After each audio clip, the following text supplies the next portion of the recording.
প্রথমে আপনি আপনার নামটা একটু বলেন। আমি ওয়াফি ইসলাম।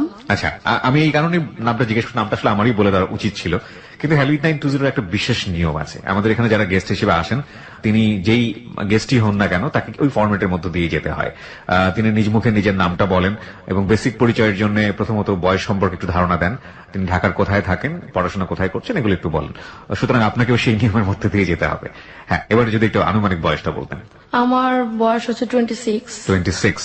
প্রিয় শ্রোতা, এই বিষয়গুলো একটু খুব ভালো করে খেয়াল রাখবেন। ওয়াফি ইসলাম 26 বছর বয়স্ক এবং আপনি থাকছেন বর্তমানে কোথায়? আমি আছি লক্ষ্মীবাজারে, লক্ষ্মীবাজার নিজের বাড়িতে। লক্ষ্মীবাজার নিজ বাড়িতে ওয়াফি ইসলাম 26 বছর বয়স্কা একজন নারী, যিনি তার জীবনের গল্প আজকে এখানে বলতে এসেছেন। তো ওয়াফি, শুরু করুন। আপনি নিশ্চয়ই শৈশব থেকে শুরু করবেন। আমার জন্মস্থান হচ্ছে বাড্ডায়। জি। ফ্যামিলি টোটাল এখন ঢাকায় থাকে, কিন্তু আমার অরিজিনাল গ্রামের বাড়ি হচ্ছে বিক্রমপুর। সেটা হচ্ছে আমার যতটুকু মনে পড়ে, যখন আমি ক্লাস 1 থেকে বেসিক্যালি আমার মনে পড়ে। এর আগে ছোট কিছু কিছু বিষয় মনে আছে। আমার শৈশব পুরোটাই কেটেছে নানু বাড়িতে। আচ্ছা। আমার নানু বাড়ি আর দাদু বাড়ি হচ্ছে একদম পাশাপাশি। ওকে। এই বাড়ি আর ওই বাড়ি বিষয়। আপনার আব্বু আম্মু কি মানে প্রেম প্রণয় করে বিবাহ নাকি? হ্যাঁ, এটাই। মা হচ্ছে আমার বাবার ফুফাতো বোন। ওকে। আর আমার দাদু হচ্ছে আমার নানা ভাইয়ের আপন বোন। তার মানে তো একটা আত্মীয় সম্পর্ক ছিল। আত্মীয়তার সম্পর্ক। জি। যখন ছোট ছিলাম তখন নানু ভাই খুব বেশি আদর করতো, কারণ আমি হচ্ছি আমার বড় খালার 3 ছেলে, ছোট খালার 3 ছেলে, আর আমার মায়ের ঘরে আমি আর আমার ভাই। সেক্ষেত্রে আমি 7 ভাইয়ের 1 বোন। 7 ভাই চম্পা। 7 ভাই 1 বোন। আমার ভাইটা অনেক পরে, 6 বছর পরে এসেছে। তারপরও দেখা যাচ্ছে যে এই যে বড় যে 6 ভাই আছে, ওদের খুব আদরের বোন আমি। জি। আমার নানা ভাই একটাই নাতিন আমি। আমার পুরো ফ্যামিলি হচ্ছে যৌথ ফ্যামিলি। আমার দাদু বাড়ির যে ফ্যামিলি, সবাই একসাথে থাকে। সবাই একসাথে থাকি আমরা। তো দেখা যাচ্ছে ওখানে আমি সবচেয়ে বড়। নানু বাসায় নানু এত আদর করতো। নানা বাসায় যখন আম গাছ ছিল অনেকগুলা, দেখা যেত যে আম চুরি করে খেতাম। নানা ভাই যখন দেখতো যে খুব বিরক্ত হতো, তখন মনে হতো যে না, একটাই তো নাতিন, ওই তো করবে। আমার বাবা আমাকে মানে অনেক চেয়েও কাছে পেত না। নানা ভাই এত পরিমাণ মানে আমাকে করতো, আদর করতো। আমার মা হচ্ছে একজন নারী উদ্যোক্তা। উনি হচ্ছে নকশি কাঁথার কাজ করতেন। সো আম্মু ছোটকাল থেকে আম্মুকে দেখে খুব ব্যস্ত। আচ্ছা। বাবাও খুব ব্যস্ত। ব্যস্ততার মাঝখানে আম্মু যে সময় পেত আমাকে, আম্মু ওইটুক সময় আমাকে। বাবা কি করতেন? আমার বাবা বিজনেস করতেন। ছোটকাল থেকে বিজনেস, গার্মেন্টস এর ব্যবসায় আছেন, এখনো গার্মেন্টস এর ব্যবসার সাথে আছেন। আচ্ছা। আর ছোটকালে একটা স্মৃতি খুব মনে পড়ে, যে যখন আমি মানে খেলাধুলার সাথী বলতে আমার ভাইরা থাকতো তো যার যার বাসায়। ওরা যখন আসতো সামার ভ্যাকেশনে আসতো বাসায়, তো অপেক্ষা থাকতাম ভাইয়ারা কখন আসবে। তখন আমি স্কুলে ভর্তি হইনি তখন আমি। তো ভাইয়ারা আসতো, খেলতাম, খুব মজায় কাটতো ওদের সাথে দিনগুলো। যেমন ওরা তো হাড়ি পাতিল খেলতে পারতো না, আমার তো মেয়ে, সেহেতু আমার হাড়ি পাতিল খেলা দিই খেলার কথা। কিন্তু ওইটা আমি খেলেছি খুব কম, হয়তো একা একা। কিন্তু ভাইয়াদের সাথে দেখা যেত মার্বেল, ব্যাডমিন্টন, সাইকেল চালানো, গ্রাম বাংলা যেটাকে বলে গেছো মেয়ে। তো ভাইয়া বলতো যে চল আজকে আম পারবো। তো দেখা যেত সবাই যখন ঘুমিয়ে যেত 11টা 12টার দিকে, আমরা তখন তো ছাদ ছিল না, বাসায় টিন শেটের ঘর ছিল। তো দেখা যেত টিন শেটের উপর আস্তে আস্তে উঠে ওই আম পাড়ার একটা বড় বাঁশের মতো মলাই থাকে, ওটা দিয়ে বাড়ি দিয়ে আম পারতাম। এই হিসাবে এই দুষ্টামির ক্ষেত্রে আমি আমার ভাইদের খুব ফেভারিট পার্সন ছিলাম। একবার ছোটকালে হলো খুব প্রচন্ড ব্যথা পেলাম হাঁটুতে খেলতে গিয়ে ভাইয়াদের সাথে। তো ভাইয়াকে জানাইনি ভাইয়াদের ব্যাপারটা। তো ভাইয়ারা চলে গেছে পরে, প্রচন্ড ব্যথা, কি পায়ের হাঁটুর মধ্যে রড ঢুকে গেছে। রড ঢুকে যাওয়ার পরে দেখা গেছে যে ওই জায়গাটা মানে আমি ঢেকে রাখতাম, যে কেউ যাতে না দেখে, হয়তো বকা টকা দিবে। কিন্তু 2 দিন পরে তো দেখা গেছে যে নানা ভাই ব্যাপারটা খেয়াল করলো। খেয়াল করে নানা ভাই মানে বকা দিল না, সে আমাকে পাশে বসালো, স্যাবলনটা ধুয়ে জায়গাটা পরিষ্কার করে দিল। নানা ভাই আমাকে 7 দিন পরিচর্যা করে জায়গাটা একদম পুরোটা ঠিক করে দিচ্ছে। মাই গুডনেস, ইনফেকশন হয়ে যেতে পারতো। তো শৈশবটা আমার খুবই মজার। ভাইয়েরা সবসময় আমাকে অনেক কাভার্স করতো, যে একটাই বোন, ওকে কোনো বিপদ হতে দিব না, ওকে সবসময় বলতো এই জায়গায় যাবি না, ওইটা করিস না, এটা করিস না। তবে টেলিফোনে, তখন ছিল টেলিফোন, তখন তো মোবাইল ছিল না। তারপর হচ্ছে মামারা বিদেশ থাকতো, তো মামা যখন বাইরে থেকে বাংলাদেশ আসতো, তখন দেখা যেত একটা ছোট ব্রাশ থেকে শুরু করে একটা মেয়ের যা যা লাগে, ছোট একটা মেয়ে মানে 5-6 বছর, সব নিয়ে আসতো। মানে কোনো মানে ও মন খারাপ করবে এরকম কিছু নাই। বাহ। আর চাচার দিক দিয়ে যেটা হতো, বড় চাচা বিদেশ থাকতো, তো বড় চাচা আমার জন্য সোয়েটার পাঠিয়ে দিত, তারপরে স্যান্ডেল পাঠিয়ে দিত, যে কি প্রয়োজন ওর। বড় চাচার ঘরে মেয়ে নাই, প্রথম হচ্ছে ছেলে, সেই করতে আমি সবচেয়ে আদর। মানে যৌথ ফ্যামিলির যে মজা থাকে পুরোটাই আপনি পেয়েছেন শৈশবে। হ্যাঁ, সবাই একসাথে রাতের খাওয়া, দুপুরের খাওয়া, সকালের নাস্তাটা হয়তো যার যারটা খেয়ে তারা বের হয়ে যেত, ওটা আমি পেতাম না, কিন্তু দুপুরের খাওয়া রাতের খাওয়া মাস্ট।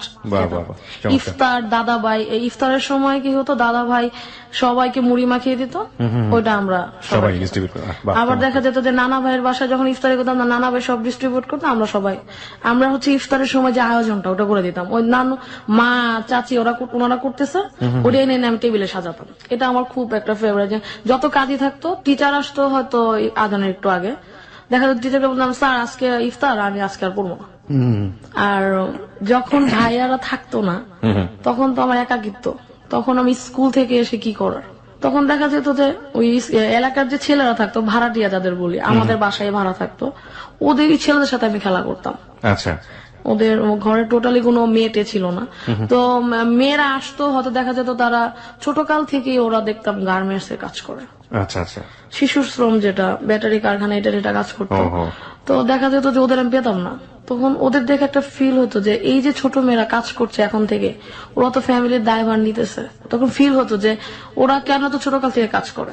ওইখান থেকে আস্তে আস্তে মনের ভিতরে একটু শকড হইলাম যে ওরা যদি এত ছোট বয়সে কাজ করতে পারে, তাহলে আমারও বড় হয়ে কিছু একটা করা উচিত, ওদের জন্য করা উচিত। তো ওটা ছোটকালের ফিল, ওটা হয়তো ওটা হারিয়ে গেছে বা মনের মধ্যে হয়েছে যখন, তখন হয়তো বা ওভাবে চিন্তা ওদের যখন করেনি। দেখতাম আমি খেলতেছি, ওরা একটা ব্যাগ কাঁধে নিয়ে বা পার্স, একটা ছোট একটা টিফিন ক্যারিয়ার হাতে নিয়ে চলে যাচ্ছে। কোথায় যাচ্ছ? গার্মেন্টস এর কাজ আছে আজকে, আজকে নাইট ডিউটি আছে। তো আমি বলতাম ঠিক আছে, আমি তুমি কি করবো? আমি বলছি, আমি খেলবো। কি খেলবা? আমি বলছি, আমি তো চলে যাচ্ছি, তোমার তো পুতুল খেলার লোক নয়, হাড়ি পাতিল খেলবা কার সাথে? তোমার আজকে পুতুলের বিয়ে। আমি বলছি, পুতুলের বিয়ে না হয়েছে তো নাই, আমি আজকে ওদের সাথে মার্বেল খেলবো। মানে আমি সব সময় মানে আমার ভিতর মন খারাপ বা একটা জড়তা, এটা কখনোই কাজ করতো না। আচ্ছা। তো দেখা যেত যে ছেলেদের সাথে মার্বেল খেলতে, ছেলেরা বলতো তুমি তো মেয়ে, তুমি আমার সাথে কেন খেলবা? আমি বলছি যে তুমি কি আমাকে বন্ধু বানাবা? বন্ধু হলে কেউই মেয়ে না, কেউই ছেলে না। জি। সেহেতু ওদের সাথে খেলতাম। তখনকার সময় ছিল না র্যাকেট, বাবা কিনে দিলে ভেঙে ফেলতাম। তখন কি করতো, বোর্ড বা কাঠ দিয়ে আমরা র্যাকেট বানিয়ে নিতাম। আচ্ছা। ওটা দিয়ে কক বানাতাম, কি দিয়ে একটা কাগজের পেঁচে পেঁচে একটা বল তৈরি করতাম হালকা, ওটা দিয়ে কক তৈরি করে নিতাম। আবার এর মধ্যেও কিছু কষ্টের কিছু আছে, যেমন হচ্ছে আমার টিচার অনেকবার চেঞ্জ হয়েছে। যেমন টিচারের কাছে পড়তে যেতাম না, টিচারের কিছু সমস্যা ছিল, ভাল লাগতো না আমার টিচারদের। মেয়েদের সাথে যেটা হয় ছোটকাল থেকে, যেটা হয় যে টিচারের কাছে পড়তে চাচ্ছে, টিচার তো একটু আড়াআড়ি দৃষ্টিতে আমার দিকে তাকাচ্ছে, ভাল লাগতেছে না। শিশু বয়সটাতেই শিশু বয়সটাতে এরকম হয়েছে।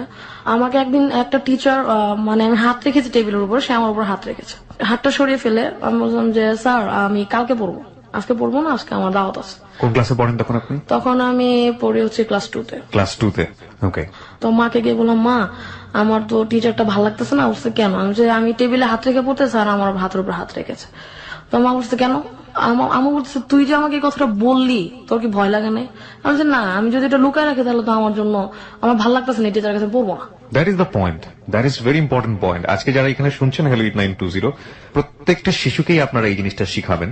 আমরা জানি, আমরা বহুত পরিসংখ্যানে আমরা দেখি, বিশেষ করে আমরা কোনো ছেলে মেয়ে নির্বিশেষে বলতে চাই, শিশু মাত্রই কোনো না কোনো ভাবে এত বেশি ভয়াবহ একটা পরিসংখ্যান, আমরা বারবারই হ্যালো 8920 তে বলেছি যে যৌন নির্যাতনের শিকার এটা হতে পারে পারিবারিক কোনো সদস্যের দ্বারা, নিকট আত্মীয়দের দ্বারা, এবং এমন কারো দ্বারা আপনি চিন্তাও করতে পারবেন না। সুতরাং শিশুকে এইসব ব্যাপারগুলোতে বলার জন্য তাকে ইন্সপায়ার করুন। একটা কথাই আছে, শিশুকে তার শরীরের সীমানা বোঝান। সুতরাং দিস ইজ ভেরি ইম্পর্টেন্ট। এই ঘটনার পরবর্তীতে কি হলো আপনার? টিচারের সাথে মা সরাসরি কথা বললো যে, আমি বলছি মা টিচারকে ওরকম করে কিছু বলা দরকার নাই, উনি যেহেতু খারাপ, এর শিক্ষাও কোনোদিন পাবে, তো তুমি ওনার কিছু বলো না, তুমি ওনাকে আজকের মতো বিদায় করে দাও। কারণ হচ্ছে আমি যেহেতু এখনো ছোট, রাস্তাঘাটে যদি ধরে আমাকে কিছু বলে আমি কিছু করতে পারবো না, ওরা তুমি বাদ দিয়ে দাও। তো মা বললো যে, আমি বললাম যে মা আপাতত কোনো টিচারের ব্যবস্থা করা দরকার নাই, তুমি দেখো আমি কোনো ভালো টিচার পাইলে বলো, না হলে আমি নিজেই পড়বো, বা আমি স্কুলে যেটা দেয় নোট ওটা দিয়ে পড়বো। তো মা এরকম করতে করতে স্কুলে আরেকটা টিচার, মানে সে আম্মুকে ম্যানেজ করলো যে আমি আপনার মেয়েকে পড়াতে পারবো, ওর তো মেধা খুব ভালো, ওকে পড়াইলে আমি ইনশাল্লাহ ও মানে আগে যেতে পারবে।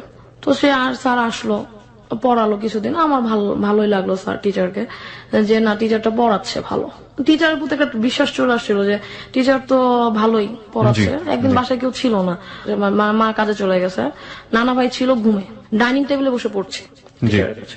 ওই টিচারও মানে দেখা যায় যে ওই একটা কথা এই সময় এসে বলি, তখন তো মনে হতো না যে নারীর ঔরসে জন্মে নারীকে অপমান।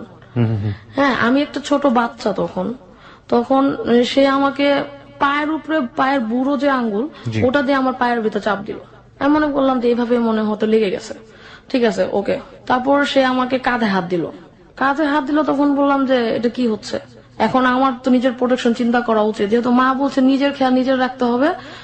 সবসময় মা যখন বাড়ি থেকে বেরো তখন বলতো যে নিজের খেয়াল নিজে রাখবো, যখন আমি এখন নাই বাসায়, তখন বললাম যে আমার হাতে তখন কিছু নাই সেভ করার মতো, শুধু একটা পেন্সিল আর পাশে একটা কলম রাখা ছিল।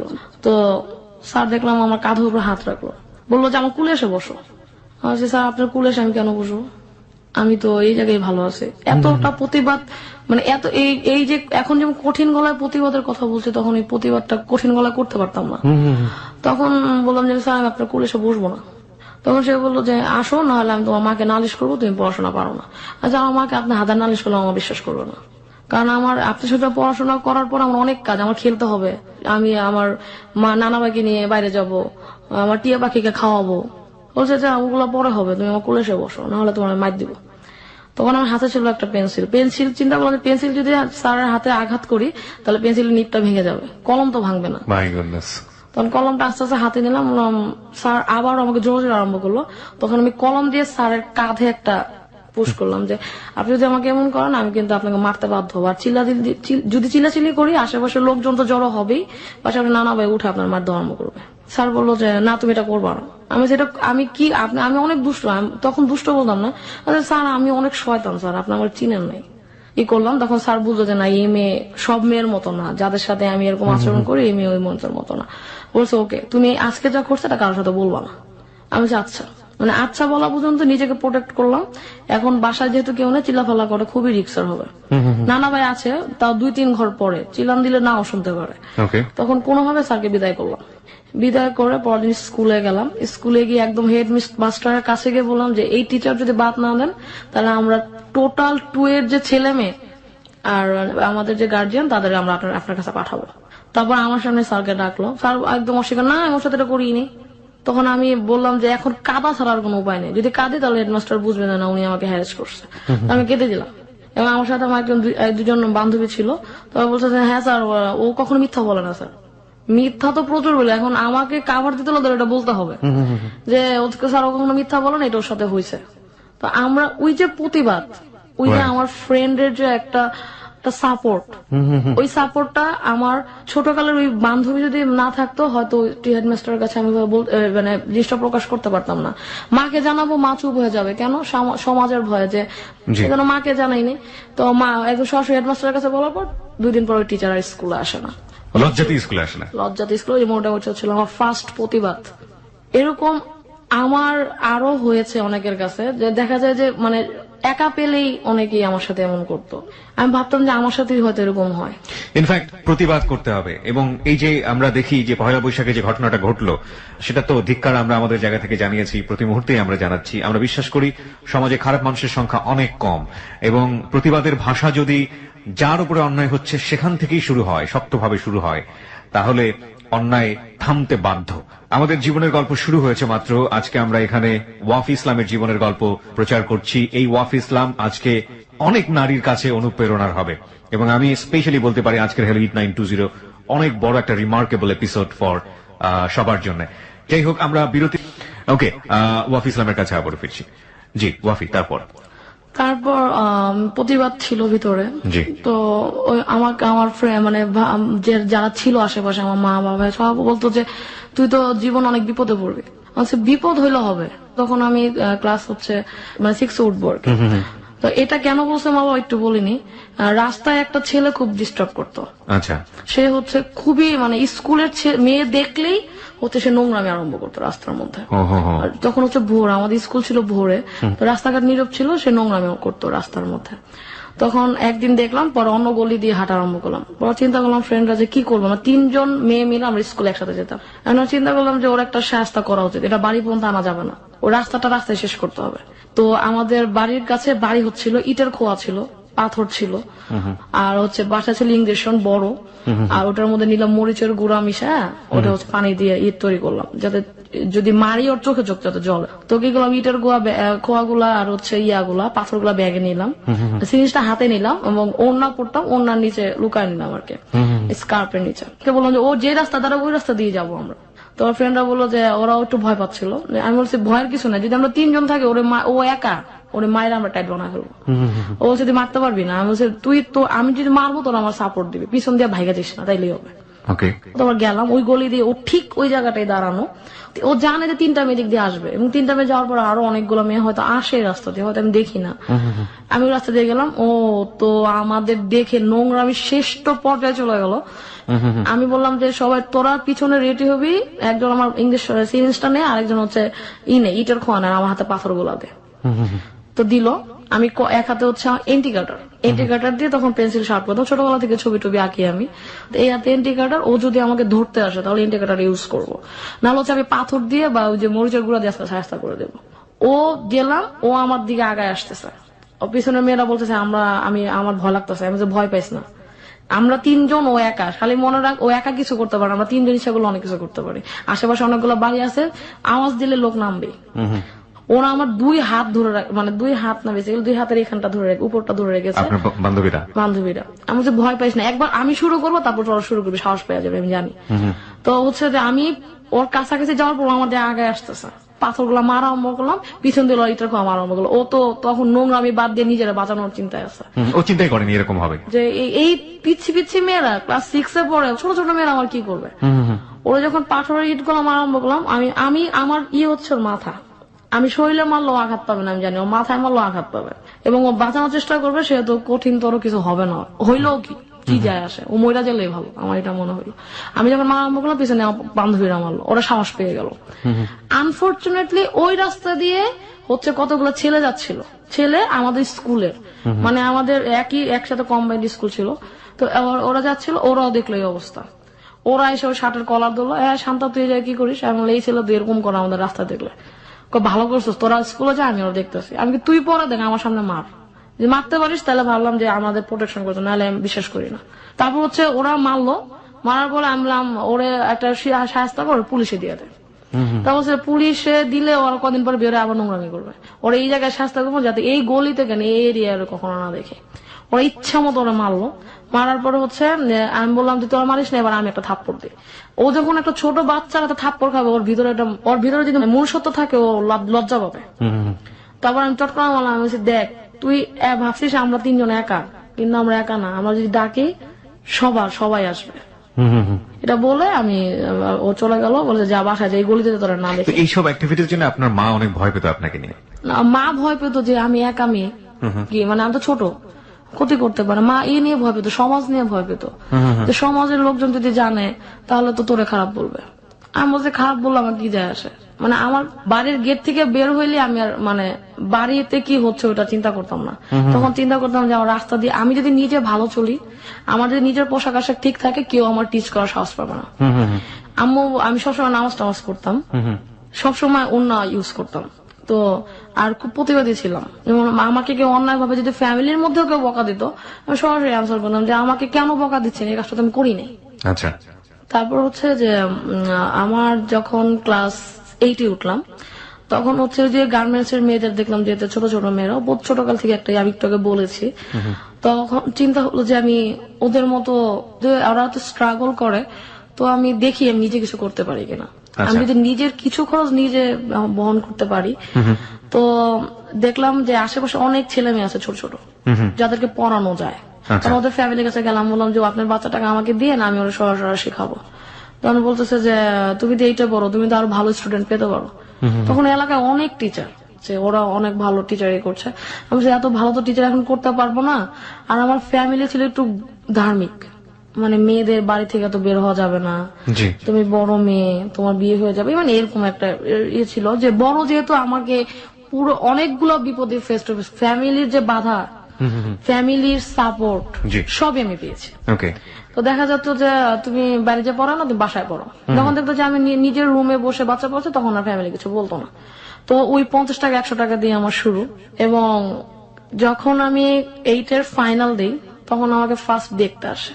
দেখতে আসে মানে হচ্ছে আপনার বিয়ের ব্যাপারে? বিয়ের ব্যাপারে দেখতে আসে। তখন খুব মন খারাপ যে আমি এত ছোট, আমার বিয়ে দিয়ে দিবে। তোমার দেখতে আসার কোনো ঘটনা মনে আছে? হ্যাঁ, আমার পুরোপুরি মনে আছে। একটু শুনি। ফার্স্ট যেদিন দেখতে আসলো, আমি স্টুডেন্টে পড়াচ্ছিলাম। তো মা বলছে যে মার সাথে আরো কেউ ছিল, নানু ছিল। আচ্ছা। নানু আর দাদু। তো বলতেছে যে শান্তা একটু রেডি হো। সে রেডি হবো কেন? বলছে তোর দেখতে আসবে। কে দেখতে আসবে? বলছে যে একটা প্রস্তাব আসছে, তোমাকে দেখতে আসবে। আমি আমার দিকে তাকালাম, দেখলাম মার চোখে ছলছল পানি। মানে মাও চাচ্ছে না, কিন্তু মা তো, আমি যেহেতু যৌথ ফ্যামিলির সবচেয়ে বড় মেয়ে, তার উপর একটা প্রেশার থাকে যে তোমার মেয়ে, জি, সবারই একটা ওপিনিয়ন থাকে। তো মার মার যখন চোখে পানি দেখলাম, তখন হচ্ছে আমি আর কিছু বলি নাই। আমার খুব মন খারাপ, মানে এখনো ভাবলে চোখে পানি আসে যে আমি আমার ওই লাইফটা মানে খুবই এত কষ্টে গেছে। মানে কিছু হলে দেখতে আসতো চলে। তো ফার্স্ট যেদিন দেখতে আসলো, আমি শাড়ি পরে গেলাম, সামনে গিয়ে বসলাম, আমার ঘুমটা খুললো, চুল দেখলো। আমি তখন এইটা পরি, মোটামুটি বড়ই। তো চুল দেখলো, আমি ফুপুদের দেখতাম যেরকম করে দেখতো। তারপরে হাতটা হাতে নিল, মানে ওই একটা মহিলা আর কি, হাতটা হাতে নিয়ে আমার চামড়া ঘষা আরম্ভ করলো যে আসলে ফর্সা না কালো, নাকি মেকআপ দিয়ে এরকম হয়েছে। ও মাই গড। তারপর বলতো তুমি হাঁটো তো। আমি হাঁটা শুরু করলাম, বলে শাড়িটা একটু উঁচা করে হাঁটো যাতে তোমার পাটা দেখা যায়। আমার কিছু করার নাই, মানে আমার ফ্যামিলি মেম্বার হচ্ছে 50 জন। আমার দাদুর বাড়ির, নানুর বাড়ি আরো আছে 36 জন, ওটা আলাদা। মানে আমার পাশে তখন প্রায় 80 জনের মতো লোক বসা। আমি একা, শুধু আমার মা আমার পিছনে দাঁড়ানো, ছোট ভাই বোন সবাই খেলতেছে, সবাই ছোট। আনফর্চুনেটলি এটা হাঁটো বলছেন পাশে। আমি শুনতেছি যে ওই মহিলা বলছে দেখি মেয়ের পা সোজা আছে নাকি বাঁকা। তা আমি পা উঁচা করে হাঁটলাম, আমাকে আবার নিয়ে গেল দরজার বাইরে, মানে ড্রয়িং রুম থেকে বেরোয় আমাকে মানে উঠানে নিয়ে আসলো। উঠানে এনে আমাকে আবার ভালো করে দেখতেছে, গলা টলা ডলে ডলে দেখতেছে যে মেয়ে কালো না ফর্সা। হ্যাঁ, তারপর বললো যে তোমার নাম কি? আমি বললাম এটা। বলছে তুমি কোন ক্লাস? 8-এ। এখন ওনারা বলতেছে 8-এর পর আমি বিয়ে করে নেওয়া ভালো, কারণ এটা হচ্ছে একদম ঘরে পিঠায়, মানে একদম ছোট এজের মেয়ে বিয়ে করে নিয়ে গেল, ওরে বড় হবে আমাদের সামনে, কোনো সমস্যা নেই, কোনো প্রেমের কোনো ঝামেলা নেই। তারপরে আবার ভিতর নিয়ে বসায় বললো যে তোমার আঙ্গুলগুলো দেখি। আঙ্গুলগুলো দেখালাম। তা বলতেছে তোমার হাত তো অনেক শক্ত, তুমি কি করো? আমি বলছি আমার হাত শক্ত? আমার হাত মোটেই শক্ত না, মানে তাদের একটা উছিলা ছুতা, মানে এটা দিলে দেখে আমি কি বলি। আমি বলছি যে আমি তো আমি শুধু স্কুলে গিয়ে লিখি, বাসায় এসে লিখি, আর স্টুডেন্টদের পড়াই। লেখালেখি কাজ, লিখতে গিয়ে হয়তো হাত শক্ত হয়ে গেছে। এটা শুনে আমার বড় কাকা আবার থামাই দিল যে না, এটা আবার কেমন কথা বললেন, মেয়ের হাত শক্ত হবে তো এটা বড় মাত্র। তারপরে ওর লোক চলে গেল এবং তারা বলে গেল মেয়ে আমাদের খুব পছন্দ হয়েছে, মানে পারলে তখনই আমার বিয়ে হয়ে যায়। আচ্ছা, মানে ওই দিনই আমার কাবিন হয়ে যায়, বিষয়টা এরকম। তারপর আমি কোনোভাবে মারা চাপালাম, মা ছেলে কি করে? বলছে ছেলে বিক্রমপুরে মুদির দোকান আছে। আমার তো আমি বলছি ছেলে দেখেছিলেন আপনি? হ্যাঁ, ছেলে দেখছি যে ও বসা একদম অজপাড়া, মানে গ্রামের একটা ছেলে যেরকম হয় সেরকমই বসা। ও কোনো কথা বলেনি। ওই ওর মা বাবা যারা ছিল ওর সাথে, ওরাই বলতেছে। এখন আমার মাথায় চিন্তা, আমি তখন বিয়ে করবো না, আমার এটা যে কোনো ভাবে আটকাতে হবে। কি করলাম, বা ঘরে গিয়ে বললাম মা ছেলে না আমার পছন্দ হয়নি। বলছে কেন? আমি মা মাত্র নন মেট্রিক, বিয়ে মেট্রিক পাস করা নাই, একে ফেল টু ছেলের সাথে আমি ক্লাস 8 এর কেমনে বিয়ে দেবো? তুমি এক কাজ করো, ইন্টারমিডিয়েট একটা ছেলে খুঁজো। মানে আপনি বিয়ে বসবেন এটা বলতেছেন না, কিন্তু আপনি ডিফারেন্ট অপশন দিচ্ছেন। That is intelligent. ওকে, বিয়ে বসবো না যদি বলি, তাহলে হচ্ছে ফ্যামিলি প্রেশার দেবে। কেন বিয়ে করবে না? ও নিশ্চয়ই ছোটকাল থেকে প্রেম করা আরম্ভ করছে। প্রেম অবভিয়াসলি আমি ক্লাস 6 থেকেই করতেছি। ওকে, আমরা সেই গল্পে যাবো। হ্যাঁ, ক্লাস 6 থেকে করছি। তো একটা ছেলে ছিল, ও হচ্ছে ইন্টারমিডিয়েট, আমার টিচারের কাছে একসাথে পড়তাম আমরা, ইন্টারমিডিয়েট ফার্স্ট ইয়ারে ছিল। তো খুব ট্যালেন্ট ছেলে ছিল। ছেলেটা হচ্ছে মাদারীপুর বাড়ি ছিল। ক্লাস 6-এ যখন আমি টিচারের কাছে পড়ি, তখন ওই টিচারের শালা ছিল ওই ছেলে। তারপরে ওর সাথে অ্যাফেয়ার, মানে ও হওয়াটা খুব ইন্টারেস্টিং। ওর নাকের উপর ঘামতো, তো ওইটা আমার খুব ভালো লাগতো যে নাকের উপরে ঘামে, এত কিউট লাগে দেখতে একটা ছেলেকে। ছিল ছোটখাটো গ্রামের ছেলে যেরকম হয়। আমি বললাম যে ওর নাম না বলি, তো ফার্স্ট প্রপোজাল ওই ছেলে আমাকে করে। ওকে। আমরা যখন একসাথে বড় টেবিলে পড়তে বসতাম টিচারের কাছে, টিচার কারেন্ট চলে যেত, তখন ও আমার খাতাটা নিয়ে আমার লিখলো যে তুমি আমাকে নিয়ে কি ভাবছো। আমি তো দুষ্ট, আমি বলছি যে আপনার নিয়ে কি ভাবার কি আছে। তারা বলতেছে যে ভাবার কিছু নাই, মানে তারা আমি বলছেন যে আপনাকে নিয়ে ভাবার কিছু নাই, তো আপনার নাকের উপরে যে ঘাম ওইটা আমার খুব কিউট লাগে। তো ওই ছেলে আমাকে বললো যে কিউট লাগে, তাহলে তো তুমি আমাকে ভালোবেসে ফেলছো। ভালোবাসা তো কি আমি জানি না। তখন বলতেছে যে ভালোবাসা লাগবে না, তুমি আমাকে পছন্দ করো না, তুমি এটা বলো। আমি বলছি হ্যাঁ আমি আপনারও পছন্দ করি, আমার টিচার তারও পছন্দ করে। তারপরে ও বললো যে আসলে ফান করতেছি না, যদি তুমি আমাকে লাভ করো তাহলে আমাকে বলো, আমি যদি আপনাকে ভালোবাসি এটা না বলে আপনাকে আরেকটা মেয়েকে ভালোবাসবেন। তখন আস্তে আস্তে মানে লেখি সব কথা বলতে পারতাম না টিচার সামনে। টিচার দেখতো যে আমি লিখতেছি, টিচার দেখতো আবার অপর পেজে গিয়ে আবার ঠাস করে লিখে ওই ছেলেকে দিয়ে পাশেই বসতো, ও ইন্টারমিডিয়েট পড়তো। তারপর হচ্ছে যে বললো যে কালকে তো দুলাভাই থাকবে না, যেহেতু শালা, ও যে কালকে দুলাভাই বাসা থাকবে না, আমার কাছে তোমাদেরকে পড়তে বলবে। তাহলে তো খুব ভালো একটা সুযোগ পাওয়া যাবে, তাই না?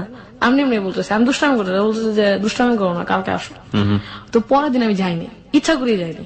আচ্ছা, কারণ আমার যেহেতু ছোটবেলায় কিছু ঘটনা আমি বলেছি, আমি চাই না আমি হেরাজ হতে, যদি ভালোবাসি সত্যিকার অর্থে ভালোবাসবো, হেরাজ হতে পারবো না। তো ছেলেদের দিয়ে তখন একটু ছেলেদের উপর একটু বিশ্বাস কমে আসে, যে আবার বিশ্বাসটা বেড়ে যায় তখন ভাইয়ারা বাসায় আসে। আমার ভাইরা তো এরকম না। তাহলে চিন্তা করলাম সব ছেলে এরকম না। তারপর একদিন বাসায় গেলাম, তো আমাকে প্রপোজ করলো। প্রপোজ করার পরে বললো যে আমার কি ভালো লাগে তোমার, হচ্ছে তোমার নাকে যে ঘামে এটা আমার ভালো লাগে। তোমার কি ভালো লাগে জানো? আমার তো কিছু ভালো লাগে না, আমি তো দেখতে সুন্দর না, আমার কি ভালো লাগে তোমার? বলছে তোমার চোখ গুলা খুব ভালো লাগে, তোর চোখ গুলা খুব বড়। আমি কেন ভালো লাগে? গরুর চোখের জন্য। বলতেছে যে না তুমি খুব কিউট, ছোট একটা মেয়ে, খুব প্রতিবাদ, আর তোমার ভিতরে একটা শক্তি আছে যেটা তুমি কাজে লাগাতে পারো। তো ওই থেকে আমার অ্যাফেয়ার শুরু, জীবনের প্রথম ভালোবাসা। তো টিচার দেখলো যে আমাদের মধ্যে খুব ভালো একটা রিলেশন হয়ে গেছে। টিচার পরে মাকে জানালো, মা দেখতো ওই ছেলের ফার্স্ট অক্ষর ছিল পি। তো আমি সবকিছু পি বেসিক কিনতাম, একটা চাবির রিং ওটার মধ্যে পি লেখা, ওটা কিনতাম। তো মা কিছু কিছু বুঝতে পারতো, বুঝতে পেরে বলতো যে তুই যেরকম করতেছিস তো বাবা জানলে তো সমস্যা হবে। আমি কি করতাম, কিছু করি না। তখন ওই যে ক্লাস 8 আমি যখন প্রথম বিয়ের পোস্টটা না খুঁজলো না, মা বুঝতে পারলো যে আমি ওর কারণে না করতেছি। মা আমাকে সরাসরি বললো না, মানে সবাই চলে গেলাম, বললাম যে মা, সবার সামনে বলছে মা অন্য ছেলে দেখো, ইন্টারমিডিয়েট ছেলে দেখো। ওই ছেলে তো ইন্টারমিডিয়েট পড়তো, মানে সেকেন্ড ইয়ার। মানে আমি ঘুরাই ফিরে ওইটার দিকে নিয়ে যাচ্ছি। তখন আমার কথা হচ্ছে বিয়ে যদি করি ইন্টারমিডিয়েট ছেলে এখন করবো না। আমার জীবন ছোটকাল থেকে ইচ্ছা ছিল আমি বড় কিছু না হইতে পারি, কিন্তু কিছু মহিলাদের নিয়ে আমি কাজ করব। কারণ এই যে ছোট ছোট মেয়েরা গার্মেন্টস এ যাচ্ছে, ওদের নিয়ে আমি কাজ করব, মানে আমার ভিতরে একটা ইচ্ছা ছিল। ওই সময় না, ওই আরো আগে থেকে ছিল। ওই সময় এটা আরো বেশি শক্তিশালী হওয়ার আরম্ভ। তখন বললো যে আমি ওই ছেলেকে জানালাম যে বাসায় বিয়ের প্রস্তাব আসছে। বল দেখো আমি বলছি বিয়ের প্রস্তাব আসছে বলে তোমাকে আমি বিয়ে করতে বলতেছি না, তোমার আমার বিয়ে করানো সম্ভব না, তুমি কত ছেলে আমি করতে পারবো না। ওই ছেলেরা ছিল গরিব, ওরা দিন আনে দিন খায় এরকম ছিল, আমি যার সাথে অ্যাফেয়ার করি ফার্স্ট। তো ওর বাবার মাদারীপুরে ছিল হচ্ছে কৃষক ছিল। তো ও ঢাকায় এসে খুব স্ট্রাগল করে পড়তো, স্ট্রাগলের কারণ এবং মেধার কারণে আমরা পছন্দ করি। ও করলো কি, চলে গেল হচ্ছে ইন্টারমিডিয়েট, যখন আমি পরীক্ষা দিল তখন ও গ্রামে চলে গেল, এবং এটা ঢাকায় কিছু সন্ত্রাসের কারণে। ও কলেজ থেকে ফেরার সময় ওকে রাস্তায় সন্ত্রাসীরা ধরলো, তো সবকিছু নিয়ে নিল এবং বললো তুই যে ঢাকায় থাকিস তাহলে তোর ক্ষতি হবে। খুব ভীত টাইপের ছিল, যেহেতু গ্রাম থেকে আসছে, ও গ্রামে চলে গেছে। তোর মা বললো তুই কি ওর বিয়ে করতে চাস? ওর বিয়ে করতে দেরি হবে। আমি মা আমি ওর বিয়ে করতে চাই না, তোমার ইন্টারমিডিয়েট একটা ছেলে খুঁজো। যেহেতু আমি এইটাই পড়তেছি, আমার ওই ছেলে না, আমি ইন্টারমিডিয়েট একটা ছেলের বিয়ে করবো। মানে আমার কথা হচ্ছে তখন কোনো না কোনো ভাবে আটকানো, বিয়েটাকে ঠেকানো। ক্লাস 8 তখন হচ্ছে আমি আস্তে আস্তে চেষ্টা করি যে আমার যদি ঘরের মধ্যে থাকে তাহলে আমার বিয়ের আরো প্রেশার দিবে, আমার আস্তে আস্তে গন্ডি পেরিয়ে বাইরে যেতে হবে। আমার ফুপু, সবচেয়ে ছোট ফুপু, এই কারণে বিয়ে অনেক দেরিতে হয়েছে। যখন তার 30 বছর তখন তার বিয়ে হয়েছে। তার জন্য এমন এমন ছেলে আসতো, সে পড়াশোনা করতো, এমন এমন ছেলে আসতো যে বিয়ে করার যোগ্য না। আমরা ছোটরা বলতাম যে এই ছেলে পছন্দ না, এই ছেলের ফুপা হিসাবে নেওয়া যাবে না। তখন মা বলতো যে তুই তোর ফুপুর বিয়ে যেভাবে ভাঙাই তোর তো পারবি না। আমি না পারি, তবে আমারটা বিয়ের ভাঙাও দরকার নেই মা, তুমি ছেলে খুঁজো। আমি যখন ছোট, আমার তো আরো আমি বড় হলে আরো সুন্দর হবো দেখতে, তখন একবার ভালো ভালো ছেলে আসে। তখন আমি ছেলে বললাম যে তুমি পড়াশোনা করো, তুমি পড়াশোনা বন্ধ করো না, আমি দেখি কিছু করতে পারি কিনা। যদি আমি এক্সট্রা ইনকাম ঘরে দিতে পারি তাহলে আমার বিয়ে আটকানো সম্ভব। প্রিয় শ্রোতা, আরো একবার বিরতির সময় হয়ে গেল। গল্পের মোড়টা কোথায় ছিল, কোথায় এসে দাঁড়িয়েছে এবং কোথা থেকে শুরু হবে, কোথায় গিয়ে শেষ হবে, ইভেন্ট ইউ কান্ট ইমাজিন। আজকে আমাদের এখানে জীবনের গল্প বলছে ওয়াফি ইসলাম, তার জীবনের গল্প এখানে প্রচার হচ্ছে। ওয়াফি ইসলাম আসলে সমাজে পরিচিত একজন মুখ। তার পুরো জীবনের গল্প যদি আপনারা শোনেন তাহলে হয়তো অনেকেই তাকে চিনবেন। এবং এই ওয়াফি ইসলাম আজকে অসংখ্য নারীর, যারা আজকে হ্যালো 8920 তে কান পেতে আছেন, এবং অসংখ্য শিশু যারা আমরা বিশেষ করে কিশোর যারা শুনি জীবনের গল্প, তাদের জন্য অনেক বড় একটা মডেল হবেন, অনুপ্রেরণার জায়গাতে তারা ওয়াফি ইসলামকে খুঁজে পাবেন নিজের অন্তরের মধ্যে। এটা আমি চ্যালেঞ্জ দিয়েই বলতে পারি। আমরা ফিরে আসতে চাই ভাঙা যায় সেই চিন্তা ভাবনায়, এবং সেটা কাজ করছিল না। তো আপনি আপনার যিনি সেই সময়ের মনের মানুষ তাকে বললেন যে আলটিমেটলি তুমি তোমার মতো পড়াশোনা করো, আমি বাইরে থেকে কিছু ইনকাম করে ফ্যামিলিতে কন্ট্রিবিউট করতে পারি কিনা। তারপর হচ্ছে আমি স্টুডেন্ট পড়ানোর পাশাপাশি আমি একটা স্কুলে জয়েন করলাম, যেটা হচ্ছে কর্মজীবী শিশুদের জন্য মৌলিক শিক্ষা প্রকল্প। ওই যে ছোট বাচ্চাদের যে যারা কাজ করছে ওদের যে শিক্ষাটা, ওটা আপনি স্টুডেন্ট হিসেবে ভর্তি হলেন? টিচার হিসেবে। ওরা কিছু স্টুডেন্ট খুঁজছিল যারা হচ্ছে এই টিচারদেরকে পড়াতে পারবে। তো আমি ওই স্কুলে অ্যাপ্লাই করলাম। অ্যাপ্লাই করার পর আমি টিচার হলাম। তো আমি ওদের নিয়ে ফার্স্ট কাজ করার সুযোগ পেলাম। তো তখন আমি ওদেরকে পড়াতাম, পাশাপাশি আমি ওখানে স্যালারি দিত মাত্র 1500 টাকা মাসে 1500 টাকা স্যালারি দিত। তখন আমি ওইটা ফ্যামিলিকে দিতাম। বললাম, মা আজকে আমরা এই মাছ খাবো, ওইটা করবো। মানে সরাসরি দিলে তো বলবো যে মেয়ে ছোট বড় হয়ে গেছে, ইনকাম করে, ফ্যামিলি বলবে। এই জন্য মাকে বলতাম, মা আজকে চলো আমরা এই টাকা দিয়ে আজকে এটা খাই। মানে মাকে বুঝালাম যে আমি স্বাবলম্বী। মা বুঝলেই তো সবাইকে বুঝাবে, আমার বিষয়টা ছিল এটা। মা বলতো যে তুই টাকাটা জমা, তুই ঈদের ড্রেস কিনবে এটা দিয়ে। তাহলে ঈদের ড্রেস কিনবো, আচ্ছা ঠিক আছে। টাকাটা জমাতে জমাতে দেখা গেল যে মানে ওই টাকা দিয়ে ঈদের ড্রেস কিনা, আমার ছোট ভাইকে কিছু দেয়া, ওইভাবে বিষয়টা শুরু হলো। আমার ছোট ভাইকে আমি ভীষণ ভালোবাসি, ওকে। ওর নাম হচ্ছে সীমান্ত। ও আমাকে প্রচন্ড সাপোর্ট করে সব ব্যাপারে। আমি বলবো আস্তে আস্তে ওর বিষয়টা বলবো। দেখা গেল যে আমি তখন মাকে দেখতাম যে আনুশিকতার কাজ করতো। তখন মাকে বললাম যে মা আমি কাজ শিখতে চাই। না তুমি কি কাজ শিখবা, আমার জীবন গেছে কাজ করতে করতে, তোরটাও যাবে। তাই আমি বলতেছি যে না মা আমি কাজ করবো। তখন মা আমাকে খুব মার দিল যে না কাজ শিখা যাবো না। তো দেখা গেল যে আমি আগ্রহ নিয়ে বসছি এবং কাজটা আমি 3 দিনে শিখেছি। আপনার মার কাছ থেকে কাজ নিয়ে? মার কাছ থেকে কাজ। মা খুব যে 3 দিনে কাজ শিখে ফেললি। তখন মা বুঝে না ওই কাজটা কি ধরনের কাজ ছিল এটা? ওটা ছিল কাঠচুপির কাজ, হাতের কাজ। আচ্ছা, কাঠচুপির কাজ। হ্যাঁ। তারপর হচ্ছে যে মা আমি তোমার কাছ থেকে কাজটা শিখেছি, এখন তুমি আমাকে কাজ দাও। তো আমার মা বলছে যে তুই কিভাবে কাজ নিবি? আমি বলছি তুমি কেন ওয়ার্কার যেভাবে টাকা দাও, আমি কাজ করবো, আমাকে ওই হিসাবে টাকা দিবা, পারলে একটু বাড়াই দিও। না তোমাকে কেন বাড়াই দিব, তুমি তো আমার মেয়ে হয়েছে, কি হয়েছে, ওয়ার্কারদের যা দিব তোমাকেও তাই দিব। তাই আমি বলছি ঠিক আছে মা, আমি এখন তুমি মেয়ে ভাববা না, আমি তোমার অন্য ওয়ার্কার, তুমি আমাকে ওইটা ভাববা কাজের সময়। আপনার মার আন্ডারে কতজন কর্মী কাজ করতেন? আমার মার আন্ডারে তখনকার সময় কাজ করতো 70 জন। 70 জন। আচ্ছা, ওনারা কাজ করে করে আপনার মাকে দিতেন, আপনার মা এগুলো নিয়ে কোম্পানি দিতেন? আচ্ছা। তো মাকে কাজ করলাম, মা আমাকে স্যালারি দিত। এবং কিছুদিন পরে দেখা যায় যে ওই যে ছেলের সাথে আমি অ্যাফেয়ার করতাম, আমার টার্গেট ছিল ওরই বিয়ে করবো, এখন না 10 বছর পরে বিয়ে করবো। তাহলে আমি ছেলের বললাম দেখো আমি বাইরে একটা কাজ পেয়ে গেছি, আমার মার থেকে শুরু করছে এবং কর্মজীবী শিশুদের স্কুলে আমি পড়াচ্ছি। সেটা আমি আস্তে আস্তে কিন্তু এখন নিজের কেরিয়ার নিজে ডেভেলপ করার চেষ্টা করতেছে। তখন আপনি কোন ক্লাসের স্টুডেন্ট? তখন আমি হচ্ছে ক্লাস 8 এর স্টুডেন্ট। এই জিনিসগুলো কিন্তু খুবই মার্ক করার মতো। ক্লাস 8 এর স্টুডেন্ট, তার ভেতরে কত সুদূর প্রসারের চিন্তা ভাবনা। ওকে, বলুন। তারপর হচ্ছে বললো যে ঠিক আছে আমার তো ইন্টারমিডিয়েট শেষ, আমি ফাইনাল পরীক্ষা দিব সামনে। ও তখন ঢাকায় থেকে গ্রামে চলে গেছে ইন্টারমিডিয়েটের মাঝখানে। তো আমি বলছি ঠিক আছে তুমি তোমার ই করো, কিন্তু সবচেয়ে মজার বিষয় হচ্ছে তখন মোবাইল ফোন ছিল না, আমরা টেলিফোনে কথা বলতাম। ওর গ্রামের একটা ঠিক মোবাইল, তখন তো অত্র এলাকায় দেখা যেত একটাই টেলিফোন। তখন আমি 12 টাকা মিনিটে কথা বলতাম। দেখা যেত যে কিছু টাকা আমার টেলিফোন বিলিয়ে চলে যেত। চিঠি দিতাম যে টেলিফোনে এত টাকা খরচ না করে চিঠি পাঠাই দিই। মানে খুবই মজার প্রেম করছি আমি চিঠি তৈরি। তো দেখা যেত যে পাশাপাশি যখন কাজটা নেই তখন ও বলতেছে ঠিক আছে আমিও দেখি কিছু করতে পারি কিনা। আলটিমেটলি ছেলের পড়ালেখাটা বন্ধ হয়ে গেল, নিজেই করে দিল। কেন? ফ্যামিলি ওর পড়ালেখা টানতে পারতেছে না, এফোর্ড করতে পারছে না। ও কিছু করার চেষ্টা করতেছে, পারতেছে না। গ্রামে তো কিছু করা সম্ভব না। তাই আমি বললাম তুমি টিচারই করো। তো আমার কথা শুনে একটা কোচিং সেন্টার জয়েন করলো। জয়েন করার পরে ওর সাথে আমার প্রায় 4 বছর কোনো যোগাযোগ হয় নাই। জয়েন করার পরে? হ্যাঁ।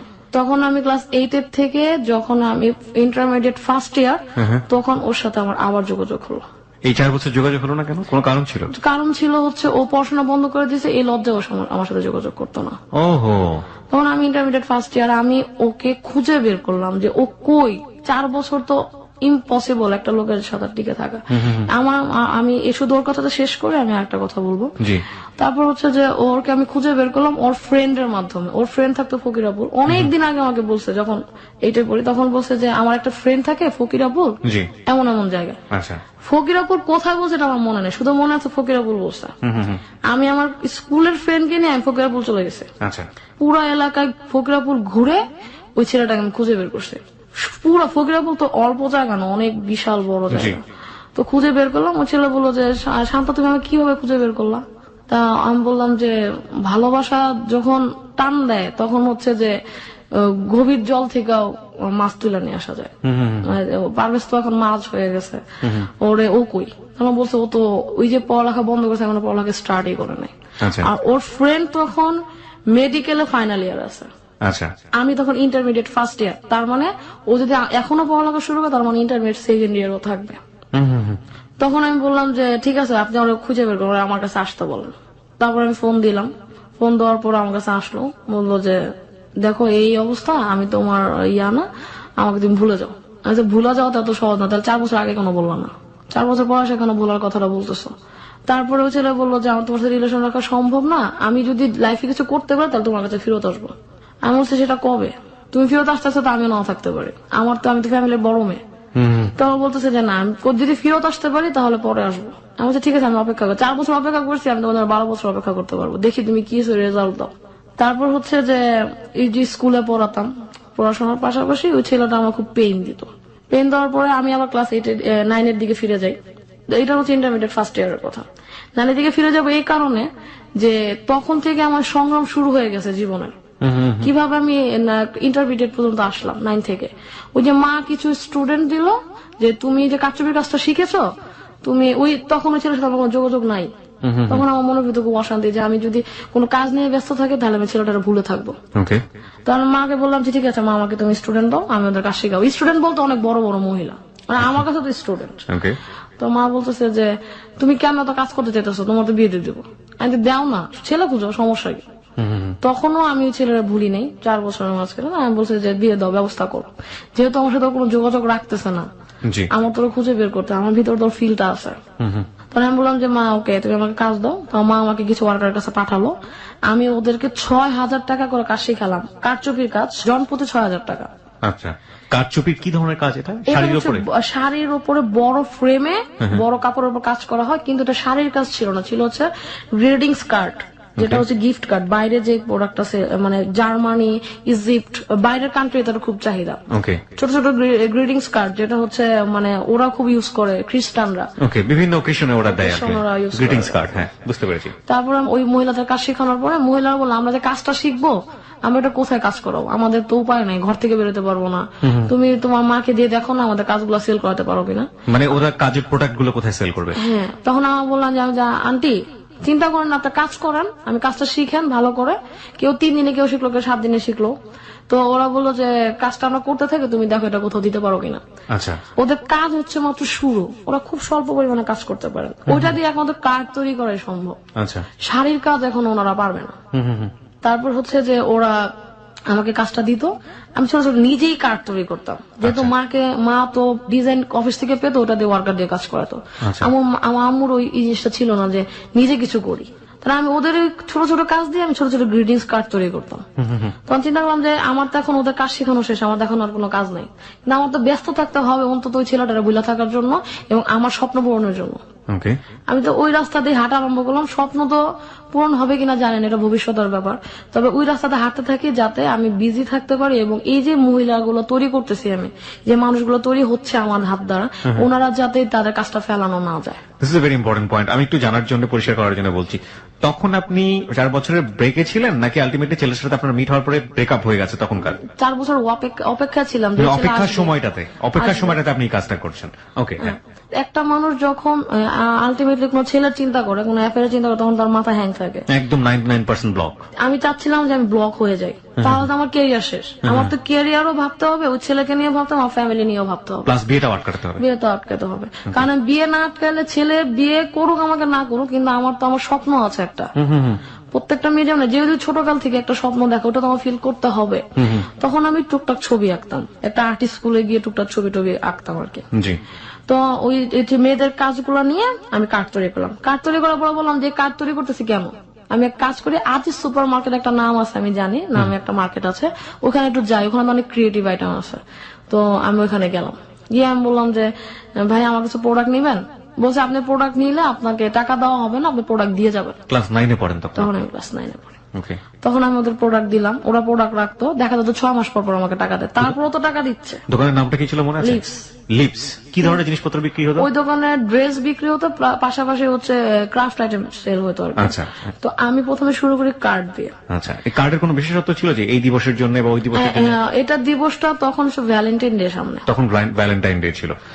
এগুলো খুব ভালো করে মার্ক করবেন প্রিয় শ্রোতা। হ্যাঁ বলুন। তারপর ভ্যালেন্টাইন ডে ছিল, তো ভ্যালেন্টাইন ডে তো গিফট কার্ড লাগে, এটা ঢাকায়ও চলে, বাংলাদেশে কত টাকার প্রোডাক্ট এখানে ছিল?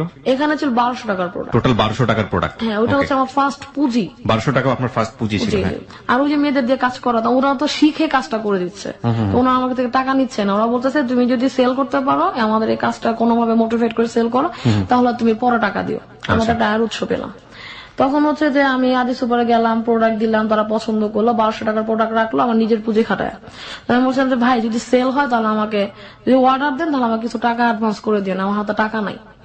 আমি যে স্টুডেন্ট পড়াই আর যে স্কুল করি, ওইটা দিয়ে আমার রাস্তা ভাড়া বাদ দিয়ে আমার আপনার কাছে আসতে হবে, প্রোডাক্ট গুলো দিতে হবে। আর আমি কিছু মহিলা নিয়ে কাজ করতেছি, যেহেতু আমি এত বড় না, আমার এত টাকা নাই, ফ্যামিলি দিবে না এত টাকা। তো সেই ক্ষেত্রে ওরা করলো কি যে ঠিক আছে আপনি চলে যান, আপনাকে প্রোডাক্ট বিক্রি হলে জানাবো। তখন তো আমার কাছে মোবাইল নেই, কিভাবে জানাবে? তখন বললো যে আপনার বাসায় TNT নাম্বার আছে? TNT নাম্বার ছিল শুধু আমার নানুর ঘরে। TNT নাম্বার ফোন দিব? আচ্ছা ভাই তাহলে আমি একটা টাইম দিয়ে যায়, ওই টাইমটাই ফোন দিন, কারণ যদি অন্য টাইমে ফোন দেয়, আমি যদি না ধরি, অন্য কেউ ধরলে বলবে শান্তা ব্যবসা করতেছে। তো আমাকে ওয়াফি ডাকতো বাসায় কয়েকজন, যে তখন আমি একটা টাইম দিয়ে দিলাম আধা ঘন্টা, যে ভাই আপনার ফোন দিলে এই থেকে এই টাইম পর্যন্ত ফোন দিবে। ওইখানে একটা ভাইয়া ছিল যে খুবই ভালো, ও আমাকে করতে গিয়ে সাপোর্ট দিত নি। তারপরে ওই ভাইয়া আমাকে বললো যে ঠিক আছে আমি ওই টাইমটা ফোন দিব, আপনি ফোনটা আপনিই থাকবেন। লিপসের ওই ভাইয়া। তো ওই ভাইয়া আমাকে ফোন দিয়ে বললো একদিন, ফোন দিল যে আপা আপনার তো এরকম এরকম কিছু কার্ড সেল আছে, কিছু কার্ডের অর্ডার আছে। বাহ!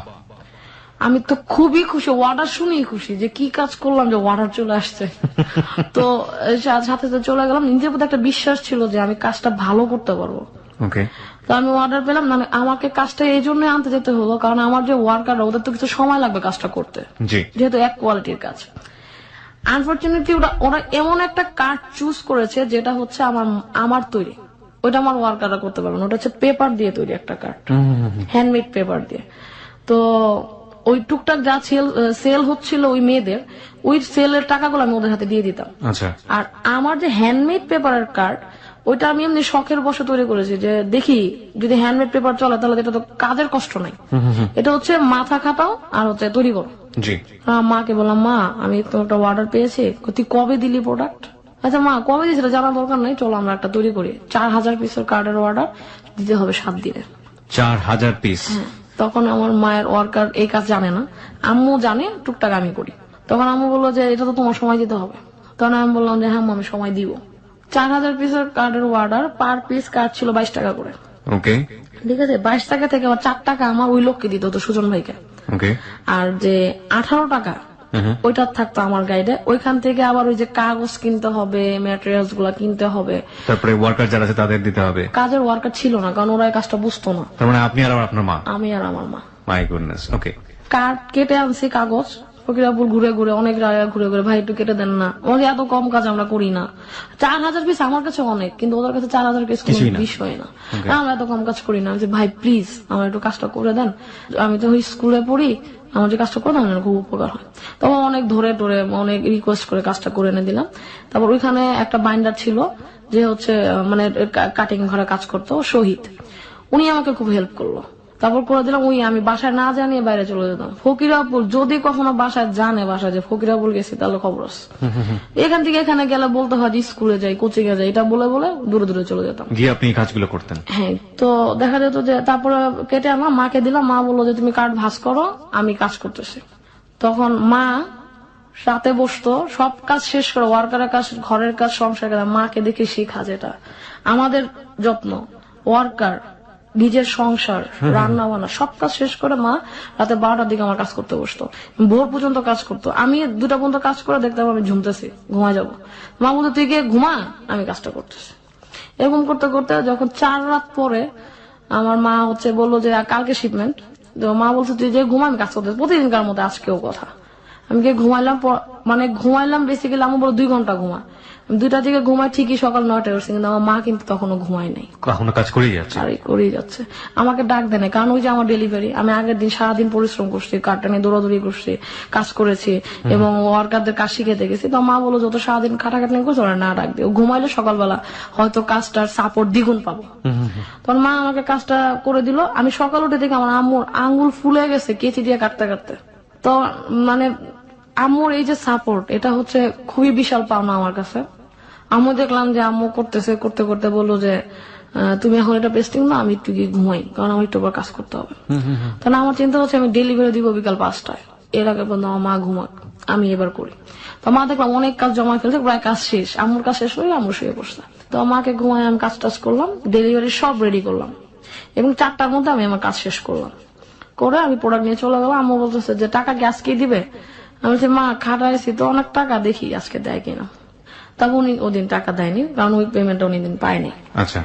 তারপরের দিন বললো পেমেন্টটা নিয়ে যেন এসে, অনেক কষ্টের টাকা, 3 ঘন্টা বসেছিলাম টাকার জন্য, তাও ওই লোক আসেনি, প্রোডাক্ট নিয়ে গেছে, বলছে টাকা কালকে দিব, বায়ের উপরে কিছু বলার নাই। তো উনি আসলো, পরে টাকা দিল পরের দিন সকালে। পরের দিন আমি আবার ভোরে, মানে সকাল 10টায় মার্কেট খুলে, আমি 9:30 মার্কেটের সামনে দাঁড়ায় আছি। মার্কেট কেচি গেট বন্ধ, এখনো কোনো দোকানপাট খুলে নাই। আমার তো টাকাটা খুব বেশি দরকার, কারণ এটার প্রতি আমার মার যে কষ্ট, ওনাকে কিছু দিতে হবে। আমি এক জায়গা থেকে টাকাটা, একজন থেকে টাকাটা নিয়ে কাজটা করছি, ওনাকে কিছু টাকা ফেরত দিতে হবে। আলটিমেটলি আমার হাতে কিছু নাই। আমি কষ্ট করছি আমার মায়ের জন্য, আমি কষ্ট করছি আমার ক্যারিয়ারের জন্য, আমার হাতে কিছু রাখা দরকার নেই, কিন্তু কিছু একটা পুঁজি লাগবে যাতে পরবর্তীতে আমি আবার কাজ করতে পারি। তো ওই কিছু পরিমাণ টাকা আমি রেখে বাকি টাকা ওয়ার্কার আর মাকে দিয়ে দিলাম। ওটা হচ্ছে আমার ফার্স্ট ইনকাম, আমার ক্রাফটের ক্ষেত্রে ফার্স্ট ইনকাম। কত টাকা হলো ইনকাম মনে আছে? ইনকাম মনে আছে, ইনকাম পুরো টাকা আমি পাইনি, আমি পেয়েছিলাম 16,000 টাকা। 16,000 টাকা পেয়েছিলেন? 1200 থেকে 16,000। ওকে। তো 1200 থেকে 16,000 আমি পুঁজি রাখলাম 2,000। আমি জানি যদি এরপর অর্ডার পাই 2,000 টাকা দিয়ে কাজ শুরু করবো, বাকি টাকা অ্যাডভান্স নিয়ে আমি কাজ করবো। আচ্ছা। কারণ আমি তো কাজটা করতে পারছি, ওটা হচ্ছে আমার নিজের প্রতি নিজের চ্যালেঞ্জ, আমি যে কাজ করতে পারি কিনা। প্রথম ওটা চ্যালেঞ্জ, আমি বললাম এরকম চ্যালেঞ্জ আমি হাজারো গ্রহণ করতে পারবো যদি আমি কাজটা করতে পারি। তারপর হচ্ছে যে তখন আস্তে আস্তে ম্যাট্রিক পরীক্ষা দিলাম, ওই কাজের পাশাপাশি কাজ করতেছি, স্টুডেন্ট পড়াচ্ছি, ওই কর্মজীবী শিশুদের স্কুলে পড়াচ্ছি, বাসায় যাচ্ছি, মার সাথে কাজে হেল্প করছি, সব একদম ছোটকাল থেকে সব প্রেশার মাথায় নিয়ে ঘুরি আমি। তো মাকে হেল্প করতাম, মার সাথে রান্না করতাম, স্কুলে যেতাম, মা আমাকে প্রচুর হেল্প করতো, যেহেতু মাকে আমার সাপোর্ট দেওয়া লাগবে। আমার মা হচ্ছে আমার মানে গুরু। বাবা প্রথমে সাপোর্ট দিত না, যেহেতু ফ্যামিলির প্রেশার বাবার উপরে ছিল। তারপর বাবা মনে মনে সাপোর্ট দিত, যেটা আমি বুঝতে পারতাম। বাবা আমার ফ্যামিলি দিকে চিন্তা করে বলতো যে থাক, করা দরকার নেই। আমি জানতাম বাবাটা মন থেকে বলতো না। তারপর বাবা কিন্তু আমাকে হেল্প করতো। বাবার ভয়ে আমি রাতে টেবিল ল্যাম্প জ্বালায় কাজ করলো, বাবা কিন্তু বুঝতে পারতো যে ওই ঘরে টেবিল ল্যাম্প জ্বালানো আছে, ও কাজ করতেছে। বাবা বুঝতো, কিন্তু বাবা সরাসরি সাপোর্টটা দিত না। দিলে তো ফ্যামিলির বাণী যে তুমি তোমার মেয়েকে লাই দিতেছো, এটা বলতো। তো আমার ফ্যামিলি অনেক ভালো, কিন্তু আমি যেটা ভয় পেতাম এটা হচ্ছে ভয়। কিন্তু আলটিমেটলি দেখলাম ফ্যামিলি কোনো বাধা দেয় না, বাধাটা আমার ভিতরে। এক ক্ষেত্রে মনে হলো যে যদি বাধাটা কাটায় সামনে যেতে পারি তাহলে হচ্ছে আমি গেইনার, না হলে আমি গেইনার হতে পারবো না। তো ইন্টারমিডিয়েট ভর্তি তখন বললো যে শান্তা ছেলে দেখা দরকার, তো ওর জন্য ছেলে দেখি। ছেলে তো অনেক আগে থেকে দেখতো, তো দেখো একটা ভালো ছেলে পাবো না, এখন তো ইন্টারমিডিয়েট, এখন তো মেট্রিক পাস ছেলে চলবে না। তারপর বলছে যে কি পাস ছেলে যা, বলছে অন্তত অনার্স, আমি তো ইন্টারমিডিয়েট। অনার্স করতে করতে এটা কত দূর নেই, এটা হচ্ছে আমার ব্যাপার, এটাকে আমি অনেক দূর পর্যন্ত নিয়ে যাবো, কারণ বিয়েটা এখন করা যাবে না, বিয়ে করলে হাজবেন্ড করতে দিবে কিনা এটাও একটা কথা। তো চিন্তা করলাম যে এই কাজটা দিয়ে দেখি কিছু দূর আগার যায় কিনা, যতদিন বিয়ে না হয়। তখন আমি করতে করতে ইন্টারমিডিয়েট ফার্স্ট ইয়ারে আমি আমাদের নাসে ভর্তি হলাম, কিন্তু মাকে রাজি করলাম, মা আমি 3 মাসের জন্য বাইরের একটা কলেজে ভর্তি হতে চাই। আচ্ছা, বাইরের বোন গুলো জানছে বাইরের একটা কলেজে ভর্তি হবো, আমি 3 মাস পরে আবার আওতার নাসে চলে আসবো, এটা অ্যাপ্লিকেশনের মাধ্যমে করা যায়। তা মা বললো যে 3 মাস না, তোমাকে আমি 6 মাস সুযোগ দেবো, তুমি বাইরের একটি কলেজে পড়ো। কেন 6 মাস? কেন 6 মাস মানে আমার তো ফ্যামিলিকে বলতে হয় যে আমি কলেজে যাচ্ছি, বাড্ডার মধ্যে থাকলে আমি কোনো দিনই সামনে আগাতে পারবো না। ও ওকে, তার মানে আপনার টার্গেট ছিল যে আপনি যদি বাইরে 6 মাস থাকেন, এই 6 মাস আপনি ইজিলি মুভ করতে পারবেন আপনার প্রোডাক্টের জন্য। ওকে, এটা হচ্ছে আমার টার্গেট। পাশাপাশি যে ছেলের জন্য আমি অপেক্ষা করতেছি তার সাথে মিট করা। আমার মাথায় অনেকগুলো টেনশন, যে মাকেও ম্যানেজ করা, বাবাকে ম্যানেজ করা, ফ্যামিলিকে ম্যানেজ করা, পাশাপাশি ওই ছেলে এবং আমার ক্যারিয়ার। তখন আমি বলছি আমার টার্গেট ছিল একটা, যে আমার ক্যারিয়ার ডেভেলপ করতে হবে, আমি এই দুস্থদের নিয়ে কাজ করব, এই গরিবদের নিয়ে আমি কাজ করব। তখন আমি বিজ্ঞান কলেজে ভর্তি হলাম। তো ভর্তি হওয়ার পরে গেল 1 মাস কোন রকম। সেকেন্ড মাসে আমার ফ্রেন্ড ছিল কিছু, এই কলেজের বিজ্ঞান কলেজে কিছু ফ্রেন্ড তৈরি হলো। ফ্রেন্ডের মধ্যে একটা ফ্রেন্ড যে রিয়েল ফ্রেন্ড হিসেবে বের হয়ে আসলো, ওর নাম হচ্ছে সৌরভ চৌধুরী জুয়েল। তো ও বললো যে তুই তখন আমি ওয়াফি হিসেবে পরিচিত সবার কাছে, ওয়াফি তুই কি করতে চাস? তাহলে আমি বললাম যে দোস্ত আমার তো এরকম কিছু চিন্তা ভাবনা আছে, আমি এই জন্যই বাইরে বের হয়েছি, যে আমি কিছু করতে পারি কিনা। বাসায় যেতাম, কলেজ শেষ করে বাসায় যেতাম, কিন্তু ওইটুক সময় আমার কাজটা করা লাগতো, পড়াশোনার পাশাপাশি কাজ। তখন আমি আমার ফ্রেন্ড বললো যে তুই আজ যেদিন একটা জায়গায় প্রোডাক্ট দিতেছিস, দোস্ত আমি আরেক জায়গায় যাবো, কিন্তু ওই জায়গায় কেউ ওকে সাথে নিয়ে যেতে হবে। তখন বলছে আমি তোর সাপোর্ট দিব। তখন ও বললো যে চল যাই।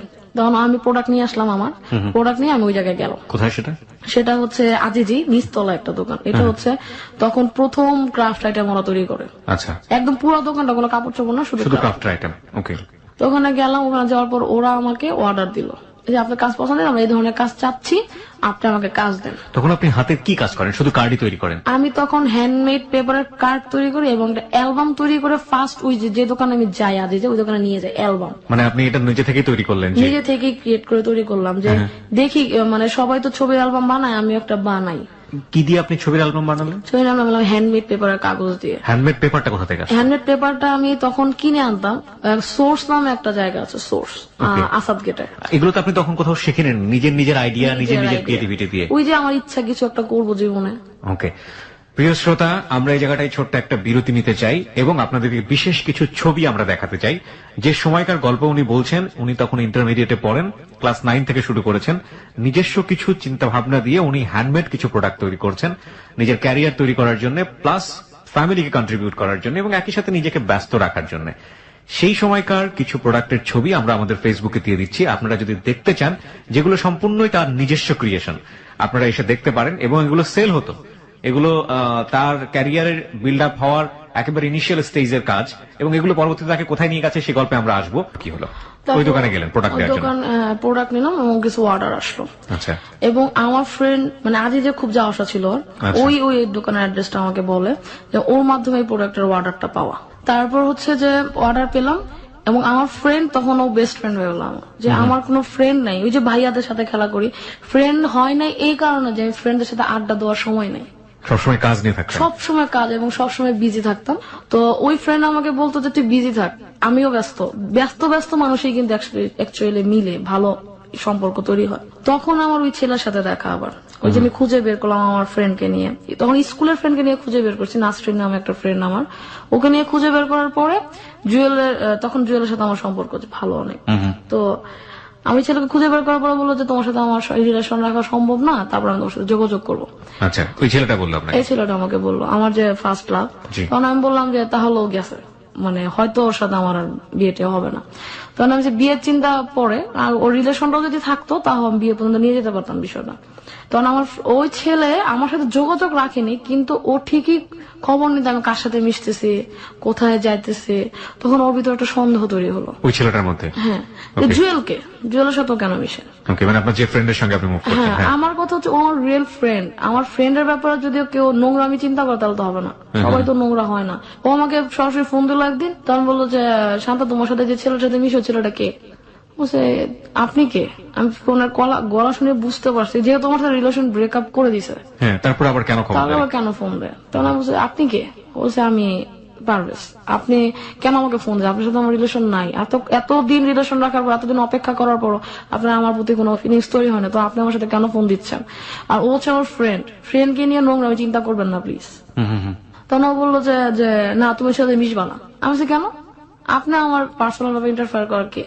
অনেক আগে এটা ক্লোজ হয়ে গেছে। মানে আমি কষ্টে নিয়ে বলতেছিলাম বিষয়টা যে আমার কোনো খোঁজ খবর রাখতে চায় না, সে কেন আমার কাছে ফেরত আসলো। তখন বলতেছে যে আমি তোমার কাছে তো বলছি ফেরত আসবো। আমি বলছি তখন তো আমার নাও সময় থাকতে পারে আপনার দিকে তাকানো। তো ওর বললাম যে আপনি আমার এই ব্যাপারে ইন্টারফেয়ার করেন না, আমার অনেক ফ্রেন্ড আছে, যদি সন্দেহ করেন আপনার সন্দেহ কিছুতে আমার কিছু যায় আসে না। তখন বলতেছে যে না তুমি ফ্রেন্ডের সাথে যোগাযোগ করবো না। তখন আমার কিছু আমি এমনি অনেক বিপদের মুখে আছে, তারপর ও আরেক বিপদ আরম্ভ করছে। সবসময় আমাকে ফলো করতো, দেখলাম যে আমাকে ফলো করতেছে। ফলো করার পর ফ্রেন্ডে বললাম যে দোস্ত আমি আপাতত আমার তোর সাথে যতটুকু কাজ করার এগুলো আমি আমার আলোচনা আছে স্কুল এন্ড কলেজ, যেটা আমি যেখানে শুরু করছি ওখানে গিয়ে করবো। তখন আমার ফ্রেন্ডের সাথে আড্ডা তখন আমি আড্ডাটার মজা পাই যে আড্ডা আসলে কি। একটা মানুষের মগজকে স্বস্তি দেওয়ার জন্য আড্ডা অনেক বেশি প্রয়োজন। তখন আমি আড্ডা এত বেশি তখন মিস করতাম ওদের, যে বেসিক্যালি লাইফটা আমার ওইখানেই বিজ্ঞান কলেজ ওইটাই আমার, আমি মানি যেটা। আর বাড্ডা আলোচনা আছে, আমি কলেজে ঠিকই পড়াশোনা করতাম কিন্তু আড্ডাটা ওইখানে গিয়ে মারা হতো। দেখা যায় যে ফ্রেন্ডরা জুয়েল বসে তুই আয়, তখন ওর মাধ্যমে কিছু প্রোডাক্ট দিই। ওই যে দোকানে আমি প্রোডাক্ট নিই 30,000 টাকার অর্ডার পেলাম। তখনও কি আপনি নিজেই করতেন নাকি কিছু লোকজন নিয়ে গেছেন? তখন আমি আমার মায়ের পাশে মাকে বললাম যে মা যেহেতু এখন 30,000 টাকার অর্ডার, আমার লোক লাগবে অন্তত 2 জন। সাথে সাথে আমার ভাই বললো যাবো তোর লোক এখন টাকা দেওয়ার সময় আসে নাই, ওয়ার্কার পালার সময় এখন আসে নাই, আমি তোর সাথে কাজ করবো। আপনার ছোট ভাই? আমার ছোট ভাই আমাকে সাপোর্ট দিল এবং ও দেখলাম ওর ফ্রেন্ড নিয়ে আমার সাথে কাজ করলো। এবং আমার যে ওয়ার্কার যারা কাজ করতে, যাদেরকে আমি কাজ শিখিয়েছি 6 জন, ওই 6 জনকে কাজ শিখেছে। ওরা বললো যে তুমি আমরা পারি না, তুমি শিখাই দিবা। এখন তো এত আস্তে আস্তে ওয়ার্ডার বড় দিকে যাইতেছে, তুমি এখন যদি আমার না শিখাও তাহলে তুমি এত কাজ কিভাবে দিবা?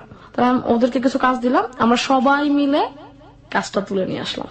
যেটা সময় পেয়েছিলাম 14 দিন, ওটা আমরা তৈরি করে পেলাম 10 দিনে। 10 দিনে দিয়ে আমি আবার পেমেন্ট নিয়ে আবার সবাইকে দিয়ে দিলাম। দিয়ে দেওয়ার পরে জুয়েল আমাকে বললো, মার সাথে জুয়েলের সাথে ভালো সম্পর্ক ছিল, তো জুয়েল আমাকে একদিন বললো দোস্ত তুই এখন ইন্টারমিডিয়েট শেষ পর্যায়ে তুই এক কাজ কর, তুই ইন্টারমিডিয়েট পরীক্ষার পরে প্রাচ্যনাটে ভর্তি হ, থিয়েটার। ওইখানে হচ্ছে যে মানে থিয়েটার বেসিক্যালি কাজ করায় আর হচ্ছে লাইট ডিজাইনের কাজ করায়। তুই ও হয়তো ফিল করছে যে আমার হয়তো থিয়েটারিক্যাল বা প্র্যাকটিক্যাল লাইফে আসা জরুরি অনেক। তোমরা বলে দোস্ত তোর প্র্যাকটিক্যাল থিয়েটার করা উচিত। তখন আমি বললাম থিয়েটার তো আমি খুবই অপরিচিত এই জায়গাটার সাথে, কারণ আমি সন্ধ্যা 6টার পরে বাইরে থাকতে পারতাম না। নাটকগুলো সব হতো সন্ধ্যা 7টা 7:30টায়। তখন আমি থিয়েটার দেখিও নাই কোনোদিন। তখন ও আমাকে জোর করে বললো দোস্ত তুই ফ্রেন্ডের কারো জন্মদিনের কথা বলে বাসা থেকে বেরো, তোর আমি কোনো নাটক দেখাই। অনেক কষ্টে ম্যানেজ করে মা প্লিজ আজকে আস্তে আস্তে 9টা বেজে যাবে, আমার ফ্রেন্ডের জন্মদিন হ্যান ত্যান বলে আমি বাসা থেকে বেরোলাম। ইন্টারমিডিয়েট পরীক্ষা মাত্র দিয়েছি। তো আমাকে একটা নাটক দেখালো এবং যে থিয়েটারে আমি ভর্তি ওই থিয়েটারে নাটকটাই দেখালো, প্রাচ্যনাটে রাজা এবং অন্যান্য।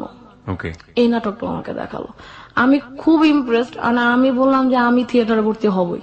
তখন হচ্ছে ওই যে পথশ্রীদের স্কুলে পড়াতাম ওইখান দিয়ে একটা ট্রেনিং হলো, ওইখানে ট্রেনিং এ আমাকে 6,000 টাকা দিল 21 দিনে। 6,000 টাকা আমার কাছে আছে। তখন বলি স্কুলে ভর্তিতে কত লাগে? বলছে 6,000। আমি বলছি 6,000 টাকা আমার কাছে আছে, আমি ভর্তি হবো। ব্যবসার টাকা তো এনে ওয়ার্কারদের দিয়ে ব্যবসার জন্য কিছু আলাদা জমাচ্ছি, মাকে দিচ্ছি, ওটার জন্য তো আলাদা। ব্যবসার টাকা তো আমি স্কুলিং এ লাগাবো না, এটা হচ্ছে আমার ওয়ান পার্ট অফ টাকা যেটা দিয়েছে আমি ট্রেনিং এর মাধ্যমে পেয়েছি। তো এখানে মাধ্যমে আমি থিয়েটারে ভর্তি হলাম। ভর্তি হওয়ার পরে স্কুলিং করলাম, মানে গ্রুপ কখনো মিস করতাম না। থিয়েটার স্কুলিং শেষ হয়েছে 6 মাস পরে। 6 মাস পরে যখন আমাদের লাস্ট শো হয়, ওটা হচ্ছে লাল শালু ছিল শো এর নাম। লাল শালুতে আমি হচ্ছে একটা মেন ক্যারেক্টারে কাজ করি। তো এত বেশি রিসার্চ করে ক্যারেক্টারটা করেছি যাতে আমি মানে খুব তাড়াতাড়ি থিয়েটার ফেমাস হয়ে যাই। ওকে, তো আমার ফেমাস বলতে হচ্ছে মানে সিনিয়রদের চোখে আসে, পরিচিত হয়েছে। হ্যাঁ, সিনিয়রদের চোখে। সিনিয়ররা বলো যে না এই মেয়ে স্কুলিং করছে, তখন আবার তারা মেম্বার নিত, স্কুলিং এর সবাইকে নিত না, আচ্ছা। বেছে বেছে মেম্বার কালেক্ট করতো। 5 জন কালেক্ট করলো, 5 জনের মধ্যে আমি হচ্ছে একজন। ওকে, তখন আমি কালেক্ট করলো, তখন আমি গ্রুপে যাতায়াত আরম্ভ করি। 2 বছর গ্রুপে, তখন হচ্ছে আমি ইন্টারমিডিয়েট শেষ, ব্যবসার পজিশন তখন ওই যে আস্তে আস্তে অর্ডার দিচ্ছি আর পাচ্ছি। যখন আমি গ্রুপে যাওয়া আসা আরম্ভ করলাম, গ্রুপের যে পাভেল ভাই, আজাদ আবুল কালাম, আমাদের মেইন যে আজাদ আবুল কালাম, কনক দাদ, জি, কনক কার্তিকের গান আমরা শুনেছি অনেকবার। ওনারা আমাকে সাপোর্ট করলো যে তুমি দেখো যে কনক তো এখন কোন ব্যান্ডে যেন গায়, জলের গানে গায়। হ্যাঁ, রাহুল দা। তারপর হচ্ছে বললো যে তুমি দেখো যাত্রায় যেতে পারো কিনা, যাত্রায় প্রোডাক্ট গুলা খুব চাই, হ্যান্ডমেড পেপারের পণ্য তখন মাত্র বাজারে আসা আরম্ভ করছে, ওই আমি শুরু করছি। কিন্তু যারা যারা বড় বড় কোম্পানি আছে এরা বাইরে দেয় না, ওনারা হচ্ছে নিজেদের ব্র্যান্ড। আর আমি হচ্ছে ফার্স্ট যে হচ্ছে প্রোডাক্ট গুলো তৈরি করে লোকাল মার্কেটে ছাড়া আরম্ভ করি। প্রোডাক্ট গুলো ছাড়ার পাশাপাশি দেখা যাচ্ছে যে যাত্রায় প্রোডাক্ট দাও, আমি হচ্ছে যাত্রা অনেক দূরে, যাত্রার তখনই প্রোডাক্ট দিব যখন আমার আরেকটা, আমার ফ্রেন্ড তো আছেই সাপোর্ট হিসেবে, আমার আরেকটা মেইন একটা সাপোর্ট যোগ হবে। কারণ আমার মা বাড়িতে সাপোর্ট দিচ্ছে, ফ্রেন্ড পাশে থেকে সাপোর্ট দিচ্ছে, ওর সাথে আমার দেখা হয় বছরে একবার, 6 মাসে একবার। কারণ যেহেতু আমি ওর কলেজে পড়িনি, 6 মাস পরে চলে আসছি, তো আমার একটা সাপোর্ট দরকার যে রেগুলার আমার সাপোর্ট দিবে। তখন আমি পাশাপাশি নাচ করতাম, নৃত্যাঞ্চলে আমি কিছুদিন কাজ করেছি, আমি অনেক বড় হয়ে নাচ শিখেছি। নৃত্যাঞ্চলে বেশ কিছু শো করেছি আমি। ওখানে আমার স্নাতা দিয়েছিল যে হচ্ছে প্রাচ্য নাটেরই একজন মেম্বার, উনি হচ্ছে শতাব্দী ওয়াদুত, যে এখন সিনেমা করছে, গেরিলার যে মেইন ভিলেন, উনি হচ্ছে ওনার ওয়াইফ স্নাতাদি। তো ওনার মাধ্যমে আমি আরো কিছু প্রোগ্রাম করলাম স্নাতাদির মাধ্যমে। তারপর হচ্ছে যে আমি আবার প্রাচ্যনাটে যাওয়া আসা করতাম, বিজনেস করতাম। তো সবাই খুব ইমপ্রেস যে এই মেয়ে এত কাজ করে, আবার স্কুলেও পড়ায়। সবচেয়ে মজার ব্যাপার হচ্ছে যেদিন আমার কাছে ভাড়া থাকতো না আসার, প্রাচ্যনাট ছিল মগবাজার, দিল রোড থেকে বাড্ডা পর্যন্ত হেঁটে যেতাম। তখন আমি পড়ি হচ্ছে অনার্স সেকেন্ড ইয়ার, আমি পড়তাম মার্কেটিং এ আমার মোটেই মন বসতো না, কারণ আমি তো ক্রাফট সেক্টরে। মার্কেটিং এ পড়ি কারণ এটাও বলি, ইন্টারমিডিয়েট পাশ করার পরে যখন আমি চারুকলা ভর্তি হতে চাইলাম ফ্যামিলি থেকে, আমার ফ্যামিলি আমার সম্পূর্ণ বাধা দিল যে প্রাচ্যনাটে ভর্তি ছিল, আমি ফ্যামিলিকে জানাইনি, আজ অব্দি ফ্যামিলি জানা যে আমি থিয়েটারে কাজ করি। বাসা থেকে বললো যে চারুকলা ভর্তি হতে পারবো না, চারুকলা যারা পড়া সব গাঁদা খায়। তো বলতেছে যে গাঁদা খায়, সিগারেট খায়, খারাপ হয়ে যাবে।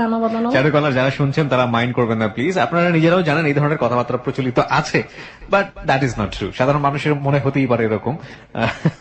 কারণ যাই করুক আমি চারুকলা ভর্তি হবো।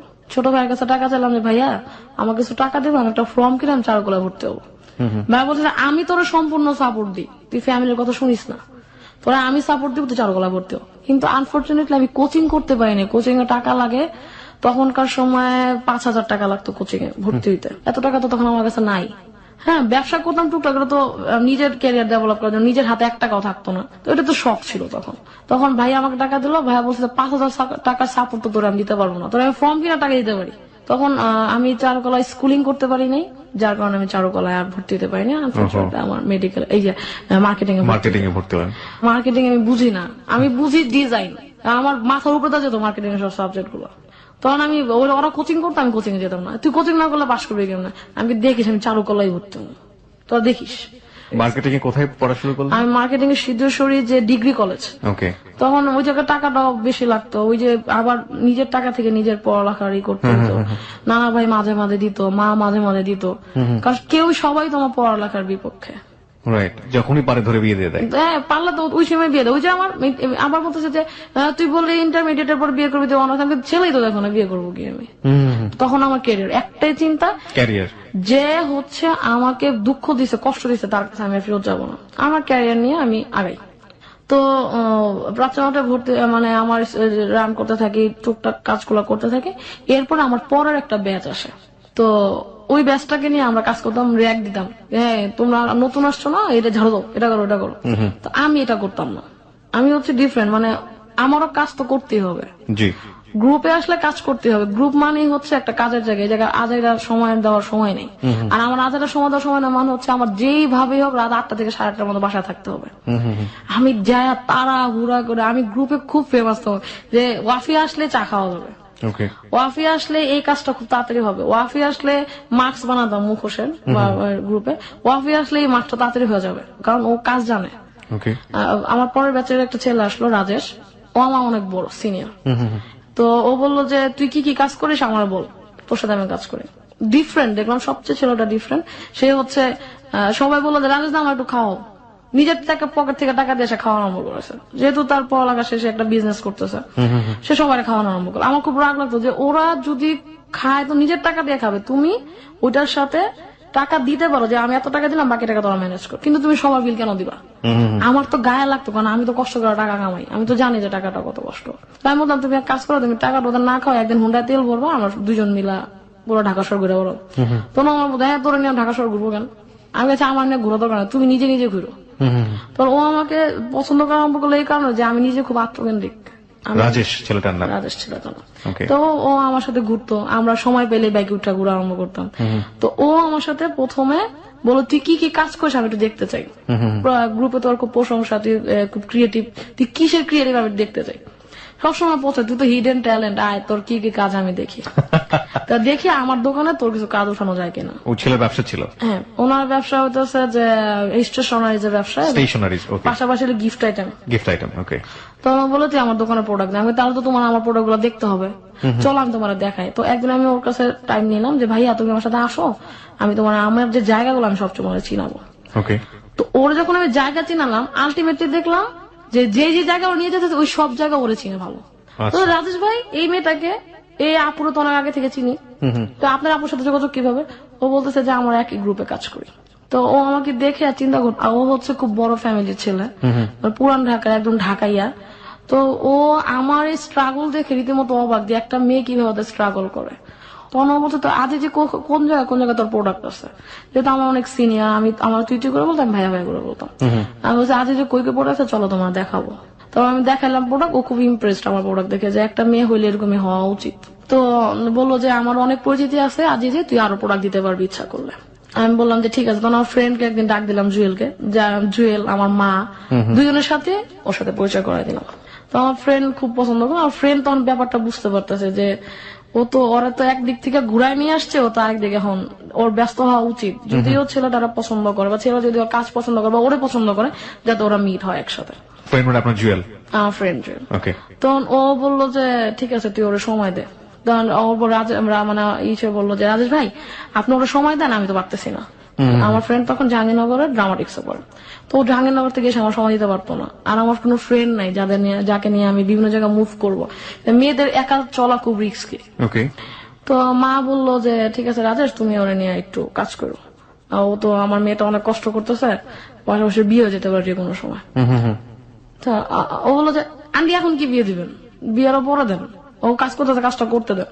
তখন মানে আমি বুঝতে পারলাম যে হয়তো আমার পছন্দ করতেছেন, কিন্তু আমরা কেউ কেউ বলতাম না। মানে বিষয়টা হচ্ছে একটা ফ্যামিলির অনুযায়ী যে বিয়েটা আমি করবো ওই ছেলেটা আমার মন মতো হবে না, কিন্তু এই ছেলেটা পারফেক্ট। তো ও বললো যে তুই আমার বিজনেস দেখতে একদিন। আমি বলছি যে না তুমি বিজনেস দেখে কি হবে, তুমি যদি পারো আমার প্রোডাক্ট গুলো তোমার দোকানে উঠাও। তখন ও আমাকে একটা সাপোর্ট হিসাবে কাজ করতো, ও বিভিন্ন জায়গায় আমার সাথে যেত, ওর পরিচয় দেখলাম 2 টাকা কাগজের দাম কমে যেত, মানে এরকম একটা। আমি বলছি 2 টাকা যদি পার পিস কাগজে কমে তাহলে তো 10 টাকা কাগজে তো অনেক টাকা কমে যায়, তুমি আমার সাথে চলো। তখন ওর মাধ্যমে কিছু কিছু জায়গায় আমি যাই, ওর খুব পরিচিত। তো যেদিন ও বলতেছে একদিন তুই আমার দোকানে, ওই দিন আমার বাসায় একটা ছেলে মানে দেখতে আসে, এবং ওই দিনই আমার মানে বিয়ে দিয়ে দেবে, কাবিন হয়ে যাবে এমন একটা ব্যাপার। তখন আমি বলছি যে আমি আজকে ভাগলেই তো দেখতে পারবে না, আমার তো কিছু জানাই না, আমি জানি না বিষয়টা, আমি জানি কিন্তু আমি বলবো যে আমি জানি না। তখন আমি বাসা থেকে বের হয়ে গেলাম, আমার খুব মন টন খারাপ। আমি গেলাম ওর দোকানে লক্ষ্মীবাজার খুঁজতে লোকাল বাসে উঠলাম, লোকাল বাসে উঠে যাতে ততক্ষণ লাগে, তো গিয়ে নামলাম, হাঁটতে হাঁটতে দোকানে গেলাম, গিয়ে বলে দেখ এটা আমার বিজনেস। এখন আমি বুঝলাম না যে ওর বিজনেস আমার কেন দেখাইতেছে। তখনও কিন্তু আমরা দুজনকে পছন্দ করি, কিন্তু কেউ কেউ বলি না, কারণ আমার ভিতর তো একটা ভয় যদি এটাও যদি হয়ে যায়। আর ও বলতেছে যে ও তখন একটা মেয়ের সাথে অ্যাফেয়ার করতো, 10 বছরের অ্যাফেয়ার ছিল। ওই মেয়েটা প্রচন্ড পরিমাণ বিরক্ত করতো ওরা। আচ্ছা, মানে বাসায় এসে বসে থাকতো, কোন ফ্যামিলি নেই, কিছু নাই, মানে আয়সার সবসময় মানে ঘুমের ওষুধ খেয়ে ফেলতো, এই মানে সিনক্রেট করতো। তো বলছে যে বিয়ে ওর করবে, এটা আমি বুঝে ফেলছি। তো একদিন গ্রুপে যখন ওই মেয়েটা আসে তখন বলছে দেখ, সবাই বলছে দেখ মিসেস রাজেশ আসছে। আমি তখন রাগ করলাম, তুই জানো তো যে মিসেস রাজেশ, তুই জানো তো যে রাজেশ ভাইয়ের বউ হইব? তখন আমার ফ্রেন্ডরা বললো, মানে গ্রুপের ফ্রেন্ডরা, তুই খেয়া পোষ কেন, তুই কি রাজেশ পছন্দ করিস? আমি বলছি না, পছন্দ করি না, মিসেস রাজেশ বলবি কেন? তখন ও বলতেছে যে না আচ্ছা ঠিক আছে বলবো না। তারপর ওই ছেলে বললো যে দেখ আমার বিজনেসটা দেখছিস? হ্যাঁ দেখছি। তাহলে এক কাজ কর, আরেকজনের সাথে তোর পরিচয় করাই দিব। তো আর কিছু কিছু মানুষের সাথে পরিচয় করে দিল, আমার ওর বাসায় নিয়ে গেল আমাকে। আচ্ছা, মানে দেখালো আমাকে, দেখা বললো যে মেয়েটা কেমন, আর পাশের রুমে নিয়ে গিয়ে বলছে যে মেয়েটা ভালো, তবে জিন্সের প্যান্ট পরে তো কেমন কেমন জানি। আমি তো প্যান্ট ট্যান্ট পরে ঘোরাঘুরি করি। বলছে যে জিন্সের প্যান্ট পরা কোনো ফ্যাক্টর না মা, এখন সবাই পরে, আমার যদি দেখো মেয়েটা কেমন ভালো। বলছে হ্যাঁ, দেখি এরকম একটা মেয়ের বিয়ে করবো। ও বললা আমি ওদের বাসায় ভাত খাই, দুপুরে কিছু খাই না, ওদের ভাত খেয়ে বেরোয় আসি। পরের দিন যেহেতু আমার বাসায় বিয়ে নিয়ে ওই ছেলেটা আমার বাসায় রয়ে যায়, বিয়ে নিয়ে খুব তোড়জোড়, আমি পরের দিন সকালে ব্যাগ ট্যাগ প্যাক করে বাসা থেকে বেরিয়ে যাই রাগ করে যে আমি বিয়ে করবো না। আমি এখন একটা উপরে উঠতেছি মাত্র 2-5 সিঁড়ি পরে যদি নিচে নামাই নিয়ে আসে তাহলে এটা কিভাবে হয়? বের হয়ে গিয়ে আমি ওকে ফোন দিয়েছি, রাজেশ ভাই তুমি এদিকে আসো, আমি বাসা থেকে বের হয়ে গেছি। তখন আমি গ্রুপে পাবেল ভাইরা জানে যে পাবেল ভাই আমরা তো বাসা থেকে বের হয়ে গেছি, আমাকে কোনো থাকার ব্যবস্থা করে দিতে পারবেন? পাবেল ভাই বলতেছে কেন? আমি বলছি এই সমস্যা। পাবেল ভাই তো বাসা থেকে বেরো যাও, তোমার আমি থাকার ব্যবস্থা করে দেবো, আমার অনেক হোস্টেল আছে, মহিলা হোস্টেল, আমার গ্রুপের মেয়েরাও থাকে, ওখানে তোমার থাকার ব্যবস্থা করে দেবো। তখন আমি রাজেশ ওর সাথে দেখা করলাম আজিজ সুপার মার্কেটের সামনে। তো ও ওই দিন ডাক্তার দেখাবো, ওর আবার থাইরয়েডের প্রবলেম আছে। তো ডাক্তার দেখাবে, তো ও ডাক্তার দেখালো। আমি বললো তুই এখন কই যাবি? আমি কোথাও যাবো না, আমি যদি বাসায় তো যাবোই না, যদি আজকের মধ্যে পারি বিয়ে করে ফেলবো। কারে বিয়ে করবি? আমি রাস্তায় দেখবো যেটা পছন্দের বিয়ে করে ফেলবো, বা গ্রুপে পাবেল ভাইয়ের কাছে যাবো, পাবেল ভাই আমার হোস্টেলে থাকার ব্যবস্থা করে দেবে। তখন বলছে আচ্ছা তুই মাথা গরম করিস না, চলো আমরা কিছু কাজ করি আগে। কি কাজ? বলতে যেটা চকে যাবো প্যাকেট কিনতে। কি জন্য? গ্রুপে লাগবে। আচ্ছা আমি তো গ্রুপের জন্য জীবন দিতে প্রস্তুত, চলো যাই গ্রুপে। তখন আমি তো গ্রুপে যাওয়ার আগে আমি যে আজ কিছু জায়গায় প্রোডাক্ট দিই ওদের সাথে একটু কথা বলা যায়। তো আমি কথাটা তো বললাম, ওরা দেখলো, নতুন কিছু বাইরের সাথে পরিচিত হইলাম যে ওনারা প্রোডাক্ট নিতে চায়। তো রাজেশ ভাই দেখলো যে আমার লাইফ, আমার জীবন খুব উজ্জ্বল, এই মেয়ে এত অর্ডার পায়, এই তো চলেই যাবে। তো ও বললো যে তুই চিন্তা করিস না, আরো অর্ডার পাবি, তুই এখন তুই বাসায় যা। আমি বাসায় আমি যাবোই না, আমি আজকেই বিয়ে করবো, আমি এটা বলতেছি। তো আজকে আমি হোস্টেলে থাকবো। তখন ও বলছে আচ্ছা চল। চকে গেলাম, কিছু খাম টাম কিনলাম, তখন ডিসিশন নিলাম যে আমি বিয়ে করবো। ও বলতেছে আমারও তো বিয়ে করা দরকার। প্রপোজ কিন্তু কেউ কেউ করিনি। বলছে আমারও বিয়ে করা দরকার। আচ্ছা ঠিক আছে, আমাকে বিয়ে করবা? কে বলেছে? আমি বলছি। প্রিয় শ্রোতা, আমরা এই জায়গাটায় ছোট্ট একটা বিরতি নিতে চাই। আপনারা সবাই শুনছেন close up presence hello 8920 ABC radio FM 89.2 এ। আজকে এখানে ওয়াফ ইসলামের জীবনের গল্প প্রচার হচ্ছে। আমরা সবসময় একটা কথা বলে থাকি, life is more than drama. জীবন নাটকের চেয়ে অনেক অনেক বেশি নাটকীয়, এবং প্রত্যেকটা হ্যালো 8920 একটা জায়গাতে এসে কোনো ধরনের কোনো ব্যতিক্রম ঘটে না। জীবনের গল্পের রং বিভিন্ন রকমের। আমরা 150তম পর্ব পার করে দিয়েছি কিছুদিন আগে, আমরা ধীরে ধীরে 160তম পর্বের দিকে এগিয়ে যাচ্ছি। এবং এই যে এতগুলো পর্ব প্রচারিত হয়েছে, প্রত্যেকটা জীবনের গল্প প্রত্যেকটা জীবনের গল্পের চেয়ে আলাদা, কিন্তু একটা জায়গায় এক, সেটা হচ্ছে প্রতিটা জীবনের গল্পই গল্প শেষে আমাদেরকে একটা লেসন দেয়, আমাদেরকে একটা অদ্ভুত সুন্দর মেসেজ দেয়। সেই মেসেজের জায়গাটি কিন্তু আমরা এখন পর্যন্ত ওয়াফি ইসলামের জীবনের গল্প থেকে পাইনি। সেই জায়গাটি পাবো আমরা ঠিক রাত। ওয়াফি, আপনি প্রথম রাজেশকে বললেন যে আমাকে বিয়ে করবা, তারপর? তখন এটা হচ্ছে খিলগাজে ফ্লাইওভারটা হয়েছে নতুন, তখন ওটা নতুন হয়েছিল। আমি বললাম যে বিয়ে করবা? ও বলতেছে যে হ্যাঁ করবো। আমি বলছি যে দেখো ঘুরে ফিরে কিন্তু তোমার আমার লাইফ এক জায়গায় এসে ঠেকে গেছে, তুমি বিয়ে করবা না আমি জানি, আর আমার জীবনে কেউ নাই। আমার বাসা থেকে যে পরিমাণ বিয়ের প্রেশার দিচ্ছে, আর যে ছেলের কথা বলতেছে ওই ছেলের সাথে আমার মানে লাইফে আগানো সম্ভব না। তো ও বলছে যে কবে বিয়ে করবো? আমি আজকে। বলছে সময় 1 ঘন্টা পাবি, এর মধ্যে করবো? হ্যাঁ এর মধ্যে বিয়ে করবো। তো ও খুব চালাক, ও করছে কি আগের দিন রাতে ওর ভাইকে বলে দিছে যে আমার বিয়ে করে ফেলছে। বিয়ে কিন্তু তখন আমি করিনি, প্রপোজও হয়নি। তো ও বলতেছে আমি কিন্তু বিয়ে করতেছি, মানে ও জানে যে আমি তো আগের দিন রাতে 2টা বন্ধু কথা বলছি যে দেখো আমার এই সমস্যা বাসায় হচ্ছে, আমি আলটিমেটলি কালকে সকালে বের হয়ে যাবো। আমার মা সামনে বসা, মা জানে যে আমি বের হয়ে যাবো। তো মা বলতেছে যে তুই কই যাবি, বকা টকা দিতেছে। মানে আম্মু ভাবতেছে আমি রাগ করে বলতেছি, আলটিমেটলি আম্মু না জানে আমি বের হয়ে যাবো বাসার থেকে। আমার ভাই আমার এসে বাসে তুলে দেয়, ভাই সব জানে, আমার ছোট ভাই ও সব জানে। ও বলছে আপু সাবধান, যে জায়গায় থাকিস না সাবধানে থাকিস, নিজের কোনো ক্ষতি নেই। আমি ভাই তুই আমার নিয়ে চিন্তা করিস না, তুই বাসাটা গেলে। তো আমি বললাম, তো ওই 1 ঘন্টা সময়ের মধ্যে ডিসিশন হয়ে গেছে আমার বিয়ে করবো। কেউ কিন্তু ভালো করে চিনি না, ওই গ্রুপে যতটুকু চিনি অতটুকুই, আমার সাথে আমার কাজের জায়গাগুলো দেখছে এই। তো আমি বলছি 1 ঘন্টা সময়ের মধ্যে কি কি করা লাগবে, ফোন দিল আমার ফ্রেন্ডকে, হীরা ভাই, মানে ওর ফ্রেন্ড আমারও ভাই, মানে চিনি ওইভাবে। তো হীরা ভাইকে বললাম, হীরা ভাই তুমি বিয়ের ব্যবস্থা করো। তো ও বলছে যে মাথা গরম করিস না, বিয়ে কি করবি? আমি আজকেই বিয়ে করবো, কোনো মাথা গরমের কিছু নাই, আজকে। ও বলছে আচ্ছা তুই মাথা গরম করিস না, 500 সাইজের ছবি লাগবে, ভোটার আইডি কার্ডের ফটোকপি লাগবে। বিয়ে করতে পারবেন? হ্যাঁ পারবো। 500 সাইজের ছবি তো আমার কাছে নাই, ভোটার আইডি কার্ড আছে সাথে, যেহেতু মানি ব্যাগ নিয়ে বেরিয়েছে বাসার থেকে। তো আমি প্রথমে গেলাম হচ্ছে শেপ করাইতে, পুরা দাড়ি টাড়ি দিয়ে মুখ টুক ভরে গেছে, প্রথম ওরা শেপ করাইলাম। বলতেছে বিয়ে করবো কারে আর শেপ করে কে? আমি তুমি তো বিয়ে করবা, কারে বিয়ে? আমি তো শেপ করতে পারতাম, মেয়ে মানুষ।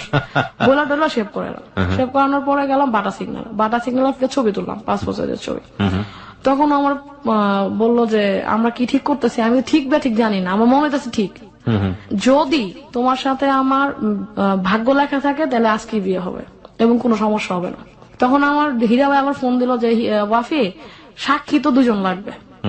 তখন আমি ফোন দিলাম জুয়েলকে, যে তুই আমার পক্ষ থেকে সাক্ষী হও, আমি বিয়ে করবো। না না তুই বিয়ে করিস না, আমি আসতেছি। আমি আসার সময় না, তুই আসে সরাসরি কাজে অফিসে চলে যাবি। কাজে অফিসে আমি চিনি না, আমি হীরা ভাইয়ের সাথে যোগাযোগ কর। ফোন হীরা ভাই একটু চিনতো, মানে আমরা একটা সার্কেল, একটা সবাইকে চিনি। তারপরে 500 সাইজের ছবি তুলে একদম আর্জেন্ট পরিষ্কার করে আমরা চলে গেলাম কাজে অফিসে, বিয়ে করলাম। আমি তখন আমার ফ্রেন্ড আমার মাকে জানালো যে আন্টি শান্তা তো বিয়ে করতেছে।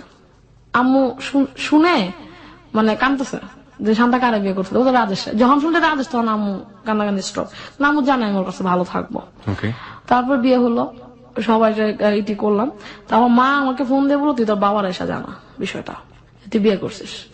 চিন্তা করেন, আমি কাজে অফিস হচ্ছে লালবাগ, বিয়ে করছি, টিএসসি এরা তো আমাদের একদম ভাইজা খাওয়া। টিএসসি থেকে থামলাম, আমার হাজবেন্ডের বললাম যে এখন তো আমার বিয়ে হয়ে গেছে, এটা তো বাবাকে জানান লাগবে, নাহলে মার উপরে প্রেশার পড়বে। বলছে কিভাবে জানাবি? আমি যে জানাবো, ওকে চল হোন্ডা উঠ। অন্য হোন্ডা চালাতো, হোন্ডা উঠলাম, উঠে গেলাম বাবার মার্কেটের সামনে।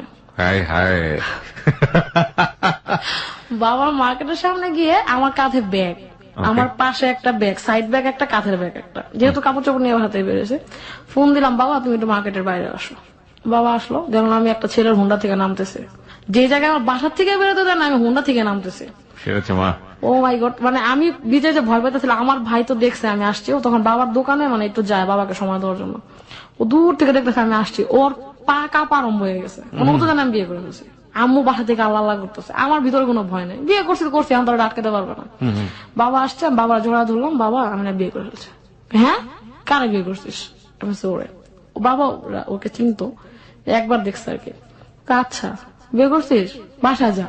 মানে বাবা তো পুরো স্তম্ভিত হয়ে গেছে, আসলে কি বলবেন উনি? মানে কি থেকে আমি হঠাৎ করে বাবা হয়ে গেছে, মানে আপনি ভয়ে ও মাই গড। তারপরে বাবা বললো যে বাসা যা। আমি না বাবা, তখন আমার শ্বশুর মানে আমার হাজবেন্ডের বাবা, আমার শ্বশুর হচ্ছে খুব অসুস্থ, খুবই অসুস্থ। মানে জানুয়ারি 1 তারিখে উনি অসুস্থ হয়, 5 তারিখে আমার বিয়ে হয়, জানুয়ারি 2010-এ। তো বিয়ে হয় জানুয়ারি 5 তারিখে। তখন আমার বাবা হাজবেন্ড বললো যে বাবা আঙ্কেল বলো, আবার বললো না বাবা আঙ্কেল বলাই থেমে, আবার বললো না বাবা, আমার বাবা তো অসুস্থ, আমি বউ নিয়ে বাসায় যাবো। দাঁড়া আমাকে আটকাল, বাবা আমাকে 2000 টাকা দিল, এটা তোর কাছে রাখ, কালকে সকালে আমি দেখবো তুই কই গেছিস। ঠিক আছে আমি কোথায় গেছি কালকে তুমি দেখো, আমি আজকে চলে যাই। মার্কেটের মানে 2-1 জন বাবার বন্ধু যাও, তখন বাবার পাশে জড়ায় আসছে, তারাও ব্যাপারটা শুনে ফেলছে।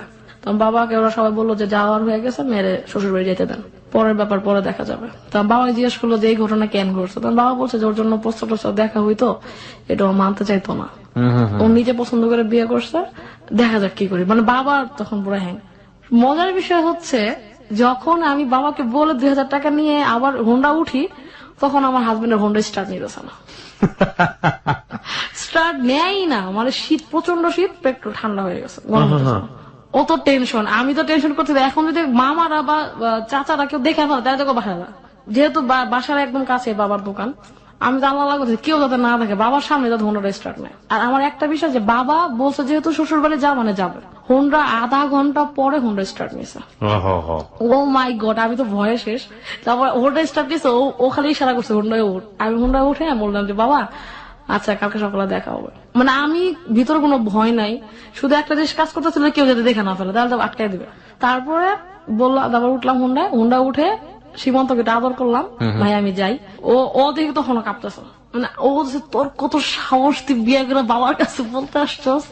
আমি বলছি ভাই তুই ভয় পাইস না, আমি যাই বাসায়। আমার হাজবেন্ড আমার বাসায় ফোন দিয়ে জানিয়েছে আমি বউ নিয়ে আসতেছি, আমার ঘরটা একটু গোছায় রাখো।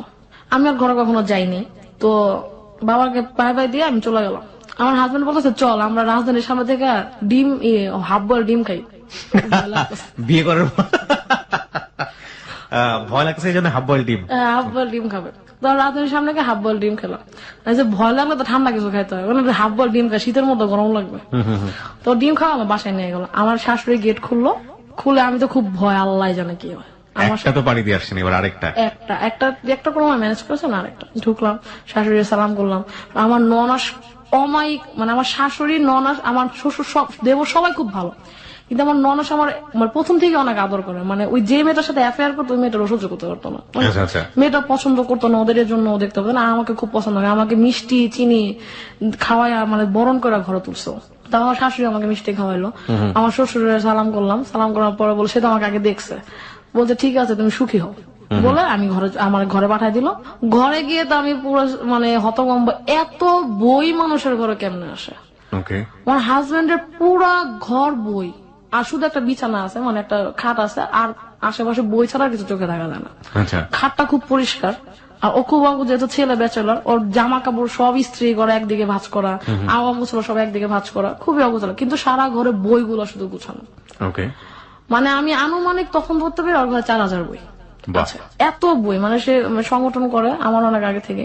তখন আমি ইমপ্রেস হয়ে ঘরে গেলাম, ঘরে গিয়ে আমার শাশুড়ি হীরার আংটি দিয়ে বরণ করে নিল, আমার হীরার আংটি শাড়ি টাড়ি পরা।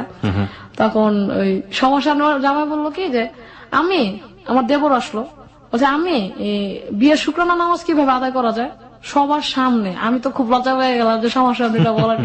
খুবই ফানি ফ্যামিলি, খুবই মজার ফ্যামিলি আমার শ্বশুর বাড়ির লোকজন সবাই। তখন আমার শাশুড়ি খুব হেজিটেশন করে এইভাবে পড়তে হয়। আমার দেবর বলে দাঁড়াও আমি বই দেখে আসি কিভাবে পড়তে হয়। তো খুবই মজা। আমার ননাস, আমার ভাগ্নি আছে একটা, আমার ননাসের মেয়ে, আমার 2টা ননাস, বড় ননাস আমাদের বাসায় থাকে আর ছোট ননাস থাকে উত্তরা। সবাই খুব ভালো, ছোট ননাসের 2 ছেলে মেয়ে, সবাই খুব ভালো, সবাই খুব মজার। তো আমি বাসায় এসে আম্মুকে ফোন দিলাম যে মা আমি বিলিভ করতে পারতেছিলাম এমন একটা ফ্যামিলিতে আমার বিয়ে হয়েছে। আম্মু তো কাঁদতেছে, সত্যি ওরা অনেক খুব ভালো। আমি হ্যাঁ এখন পর্যন্ত দেখছি খুব ভালো, তার মানে ভবিষ্যতে খুব ভালোই থাকবে, আমি খুব ভালো থাকবো। তারপর যাই হোক বিয়েটা হলো খুব অ্যাক্সিডেন্ট। আমার এই বিয়েটা হচ্ছে অ্যাক্সিডেন্ট ম্যারেজ, লাভ ম্যারেজ না, সেটেলমেন্টের জন্য অ্যাক্সিডেন্ট ম্যারেজ, এটাই বলি সবাইকে। তারপর হচ্ছে যে বিয়ের পরে সবাই খুব সাপোর্ট দিল আমাকে, আমি থিয়েটার করা শুরু করলাম। মানে বাসায় জানা নেই যে আমি ব্যবসা করি। তো আমার হাজবেন্ড আমাকে বললো যে তুমি ব্যবসা করো, এটা এখন কেউ জানার দরকার নেই, তুমি আগে থিয়েটারটা শুরু করি আমরা। ও বিয়ের পর আমার তুই করে বলো, তুমি করে বললো আমার হেজিটেশন লাগতো, তুমি আমার তুই করে বলো। তারপর বিয়ের পর থিয়েটার করা শুরু করলাম, পাশাপাশি হচ্ছে বিজনেসটা বাসায় না জানায় করতাম, পরে জানাবো যেহেতু আমার হাজবেন্ড আমার সাথে আছে। এখানে একটা বিষয় একটু লক্ষ্য করেন, বিশেষ করে একটা মেয়ের জন্য যদি এই কাজটা একটা ছেলে করতো একটা পরিবারে, তাহলে তাকে কতটা কংগ্রাচুলেট করা হতো, কতটা অভিনন্দন দেওয়া হতো, কতটা সহযোগিতা করা হতো।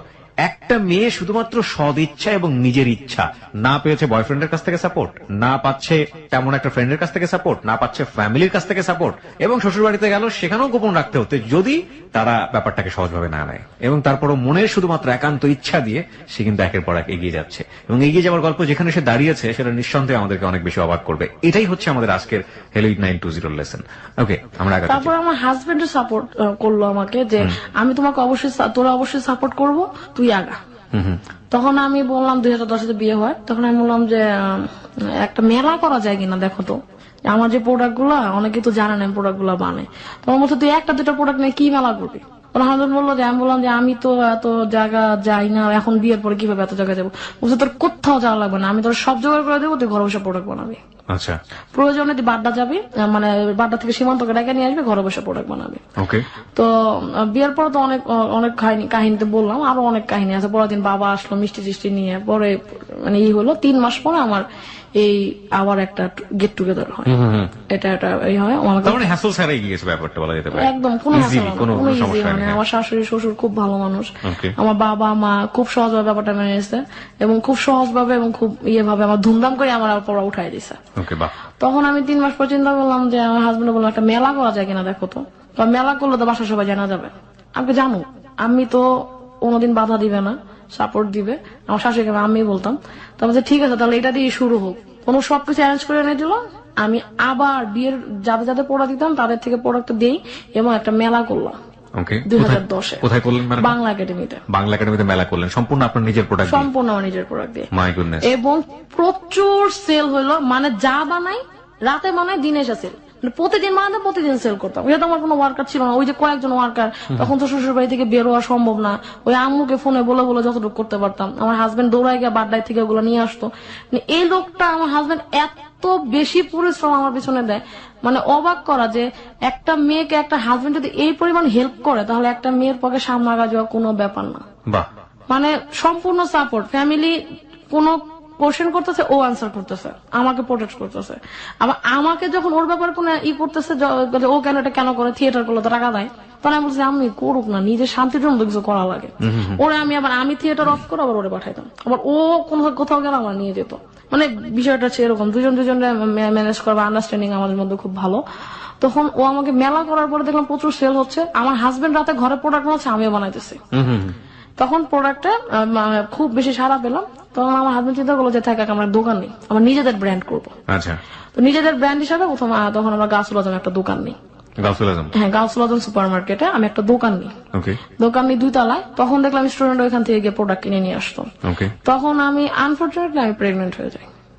ওই সময় প্ল্যান ছিল না আর কি? প্ল্যান ছিল না বলতে, প্ল্যান ছিল, তবে প্রেগনেন্ট হওয়ার বিষয়টা যেমন বাচ্চা অ্যাবর্শন বা অ্যাবর্ট এগুলো না।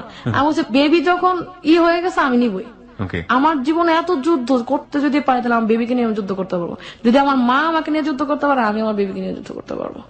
দেখেন আমি বেবি হয়, বেবি পেটে ওই অবস্থায় আমি একটা প্রতিষ্ঠানের দিকে আগাই, মানে আমার বিমূর্ত যখন, তখন প্রতিষ্ঠানের নাম ওইভাবে দেওয়া হয়নি, দোকানের নাম। চিন্তা করছি বিমূর্ত নাম একটা প্রতিষ্ঠান আমি খুলি। তারপরে আমার বেবি হয়, বেবি হওয়ার পর বেবির নাম রাখি বিমূর্ত।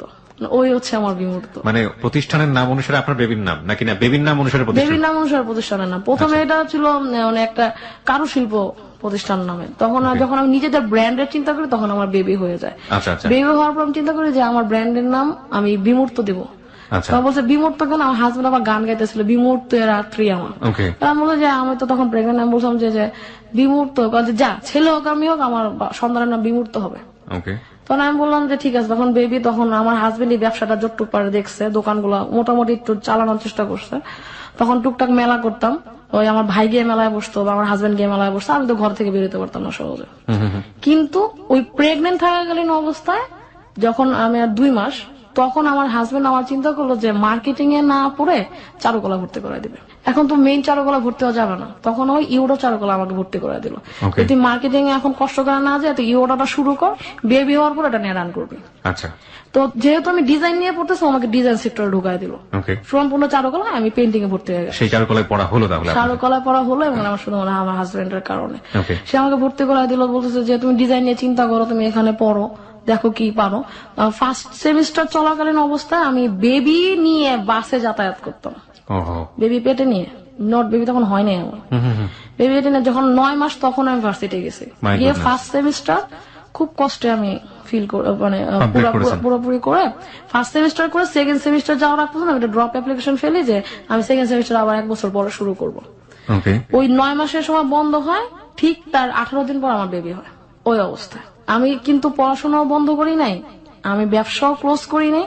আমার হাজবেন্ডের আমার ব্যবসা দেখছে, পড়াশোনাটা আমি অনেক কষ্ট, ও আমাকে যেদিন দেখতো বাসে যেতে পারতেছে না, ও আমাকে নিয়ে দিয়ে আসতো হোন্ডায় করে। তো যা চলাচল করা, সবাই বলতো যে বেবির ক্ষতি হয়ে যাবে, তুমি যে এখন ওই অবস্থা না চলাচল করতেছো। তারপর আমি বন্ধ হইনি, আমি ওই 9 মাস যখন আমার বেবি পেটে তখন আমি রান করতেছি। তো খুবই মানে করে করতাম। কমপ্লিট করার পরে তারপর বেবি হলো। বেবি হওয়ার পরে আমার হাজবেন্ড বললো যে এখন আর কোম্পানি আমরা কারো শিল্প নামে রাখবো না, আমার মেয়ের নাম বিমূর্ত দিয়ে আমি শুরু করবো। মেয়ে হলো ওরা যে শুরু করলাম, ওর নামে প্রথমে বিজনেসের নাম ব্র্যান্ডিং করলাম বিমূর্ত নামে। গাউসুল আজমে আপনাদের দোকান? হ্যাঁ, গাউসুল আজমের 2 তলায় আমার দোকান ছিল তখন। তো দোকান ছিল, তো বিমূর্ত যখন হলো আমি হঠাৎ করে একটা অফার পেলাম, নিচতলা একটা দোকান খালি হয়েছে। 2 তলায় এত চাহিদা ছিল না, নিচতলায় চলে আসলাম।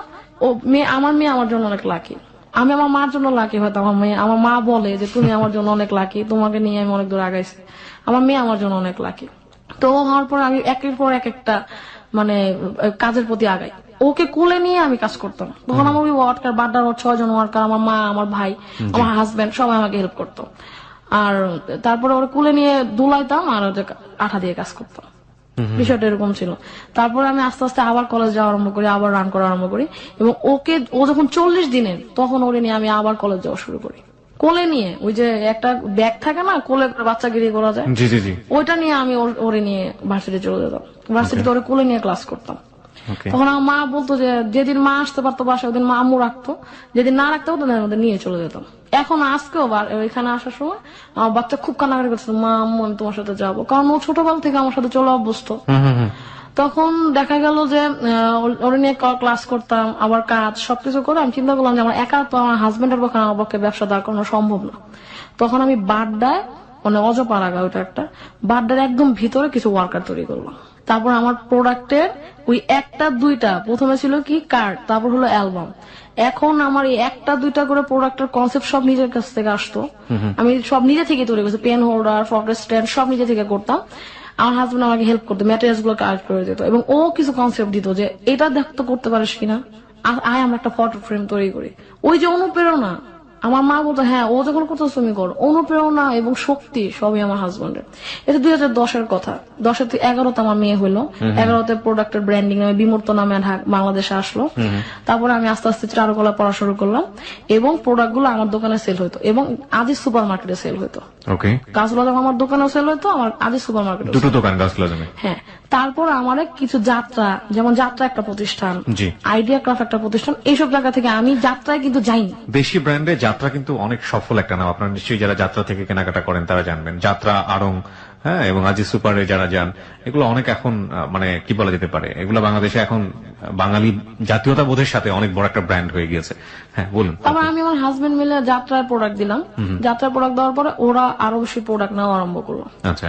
তখন আস্তে আস্তে দেখলো অনেক জায়গা থেকে আমার প্রোডাক্টের অর্ডার আসতেছে। তখন আমি 2011-তে আবারও মেলা করি। মেলা করার পর আরো কিছু বায়ার পাই। মেলা করতে করতে 2012-তে আমি ফার্স্ট বাণিজ্য মেলা করি, এবং সেখানে আমি মানে অভূতপূর্ব সাড়া পাই যে এই প্রোডাক্টটা মানুষ এত চিনে। এই যে হ্যান্ডমেড পেপার একটা প্রোডাক্ট, এটা কি খুবই শৌখিন প্রোডাক্ট এবং ন্যাচারাল। আমি তো ধরেন ধানের কুড়া, ঘাস, এগুলো থেকে পেপারটা তৈরি হয়, এগুলো দিয়ে আমি ন্যাচারাল ইনগ্রিডিয়েন্টস মাধ্যমে কাজটা শুরু করি এবং ন্যাচারালি প্রোডাক্ট তৈরি করি। আচ্ছা।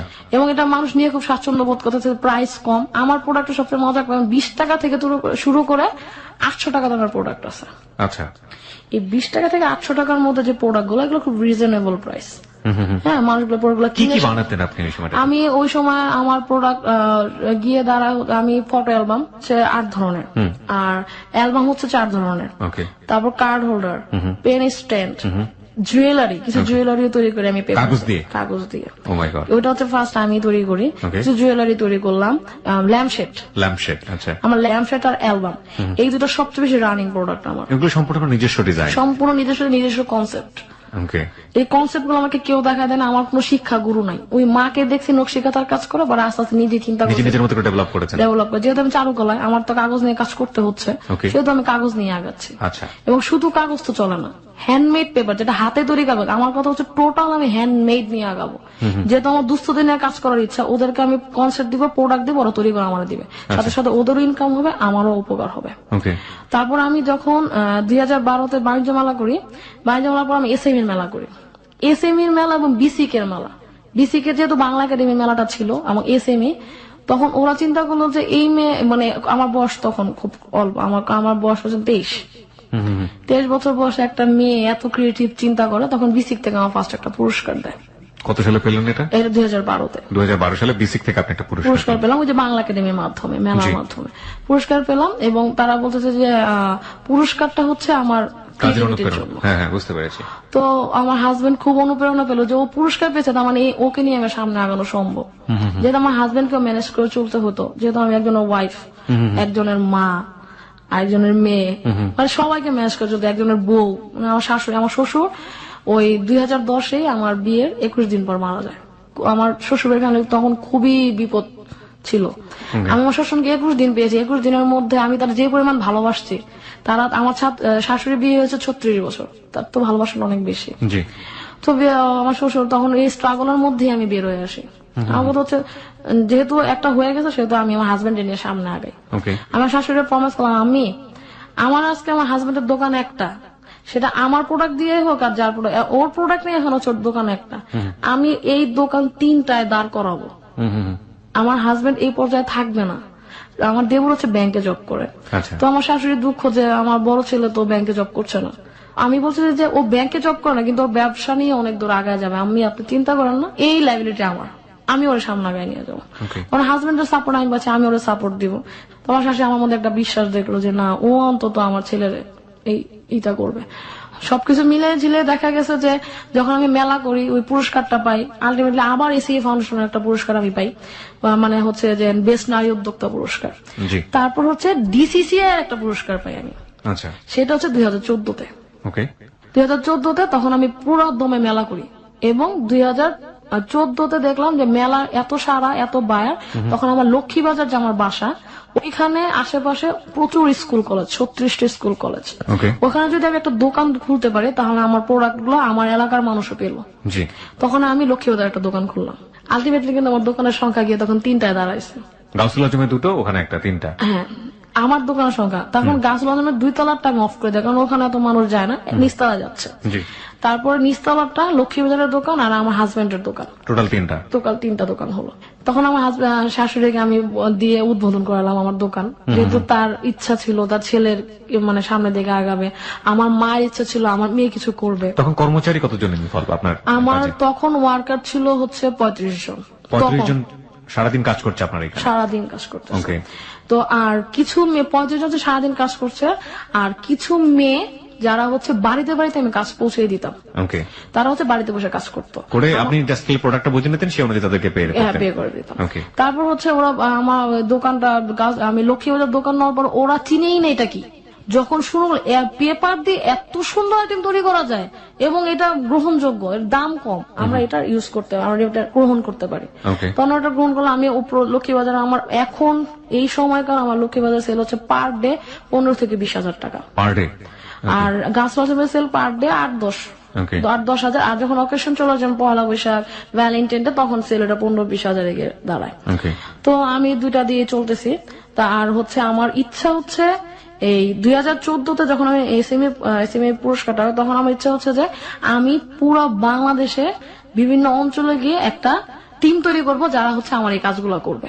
ওকে, তখন আমার এই ইচ্ছাটা আরম্ভ হলো যে আমি এটা সারা বাংলাদেশে ছড়া যাবো। 2014? 2014 তো 2014 শেষের দিকে আমাকে বাংলাদেশ ব্যাংকের সুকুমার সিংহ স্যার ডাকে যে আপনি কি বিমূর্ত বাফে, আপনি আমার সাথে একদিন এসে দেখা করেন। তো আমাকে স্যার দেখেছিল প্রথমে হচ্ছে ডিসিসিআর একটা প্রোগ্রামে। আচ্ছা, মানে আমি খুব মানে প্রতিবাদী কথা বলতে পছন্দ করি।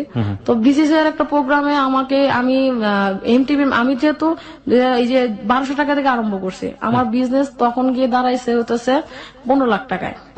15 লাখ টাকা থেকে 20 লাখ। যখন আমি 50 লাখ টাকার একটা চেয়েছিলাম, লোন চেয়েছিলাম সিসির মাধ্যমে, লোন ছাড়া তো আমি আগাইতে পারবো না। আর আমার যে আত্মীয় স্বজনরা আছে তারা আলটিমেটলি আমার সাকসেস না দেখলে তারা আমাকে হেল্প করবে না। আর আমার কথা হচ্ছে আমি কারো হেল্প নিব না, যদি আগাই নিজের চেষ্টায় আগাবো, এবং এই ক্ষেত্রে আমাকে হেল্প করতে পারে একজন মাত্র ব্যাংক। তখন আমি ডিসিসিআই এর মাধ্যমে প্রথম 2000 এন্টারপ্রেনিয়ার ছিল তখন ডিসিসিআই, আমি হচ্ছে ফার্স্ট এন্টারপ্রেনিয়ার। আমার এই প্রোডাক্ট নিয়ে আমি প্রথম স্থান থাকি ওদের, তখন ডিসিসিআই আমাকে পুরস্কার দেয়।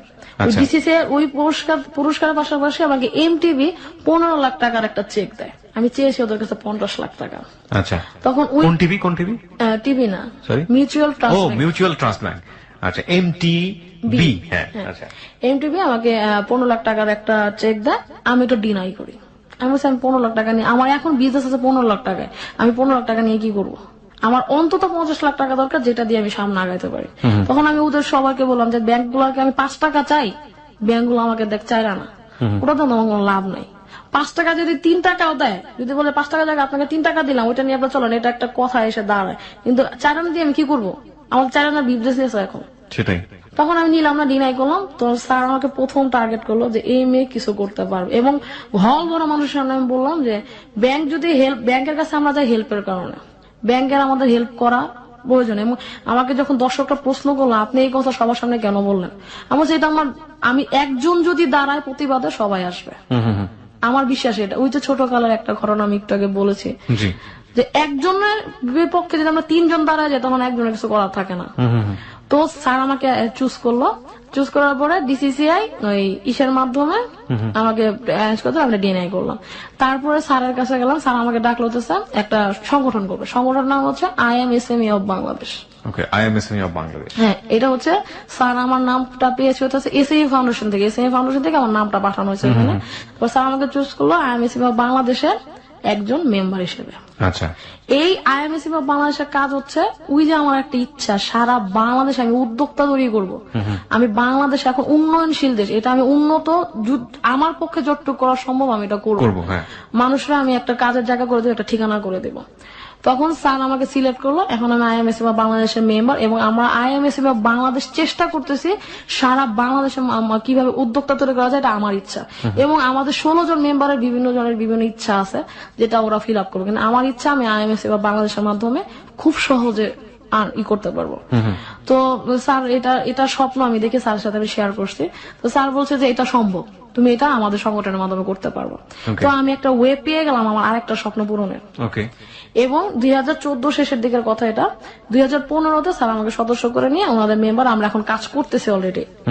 আর 2015-তে এসে তখন আমার 15 লাখ টাকার ওই যে লোন সেশন হইলো, ওইটা 50 লাখে গিয়ে দাঁড়াইছে। আচ্ছা, ঠিক আছে, এই টুকটাক লোন জোগাড় করতে আমি ব্যবসা লোন দিয়ে ক্রিয়েট করেছি। আমার নিজের কিছু পুঁজি আছে, এবং সবকিছু মিলিয়ে এই যে টাকাগুলো পেয়েছি সবকিছু মিলিয়ে আমার ব্যবসা গিয়ে এখন দাঁড়াচ্ছে 1.5 কোটি টাকায়। 1.5 কোটি টাকায় 1200 টাকার জিনিস এখন 1.5 কোটি টাকা। 1.5 কোটি টাকা, এটা হচ্ছে আমার অ্যাচিভমেন্ট। আমি এটা পেয়েছি, আমি কষ্ট করেছি, আমি পেয়েছি। আমাকে ব্যাংকগুলো হেল্প করেছে। আলটিমেটলি ব্যাংকে আমি ওদিন বলছি যে আপনারা যদি আমাদের হেল্প না করেন আমরা তাই আগাতে পারবো না। স্বামী বলেন, বাবা বলেন, মা বলেন, একজন বস বলেন, যেই বলেন, সবাই কিন্তু টাকা চায়। আপনারা যদি আমাকে টাকা দিয়ে হেল্প না করেন তাহলে আমি টাকা আর্ন করবো কোথা থেকে? ওকে, আপনারা আমাদের ওয়ে গুলা করে সুযোগ করে দেন, আমরা যাই, আমরা করি। এবং এই যে 1.5 কোটি টাকা এখন ফাইন্যান্স, এটা কিন্তু শুধু আমি একা ভোগ করতেছি না। এই যে ব্যবসা, আমার ওয়ার্কার এখন 65 জন। ওকে, আমার শুধু হ্যান্ডমেড পেপারের উপর ওয়ার্কার হচ্ছে 65 জন। আমি পাশাপাশি শতরঞ্জির ব্যবসা করতেছি।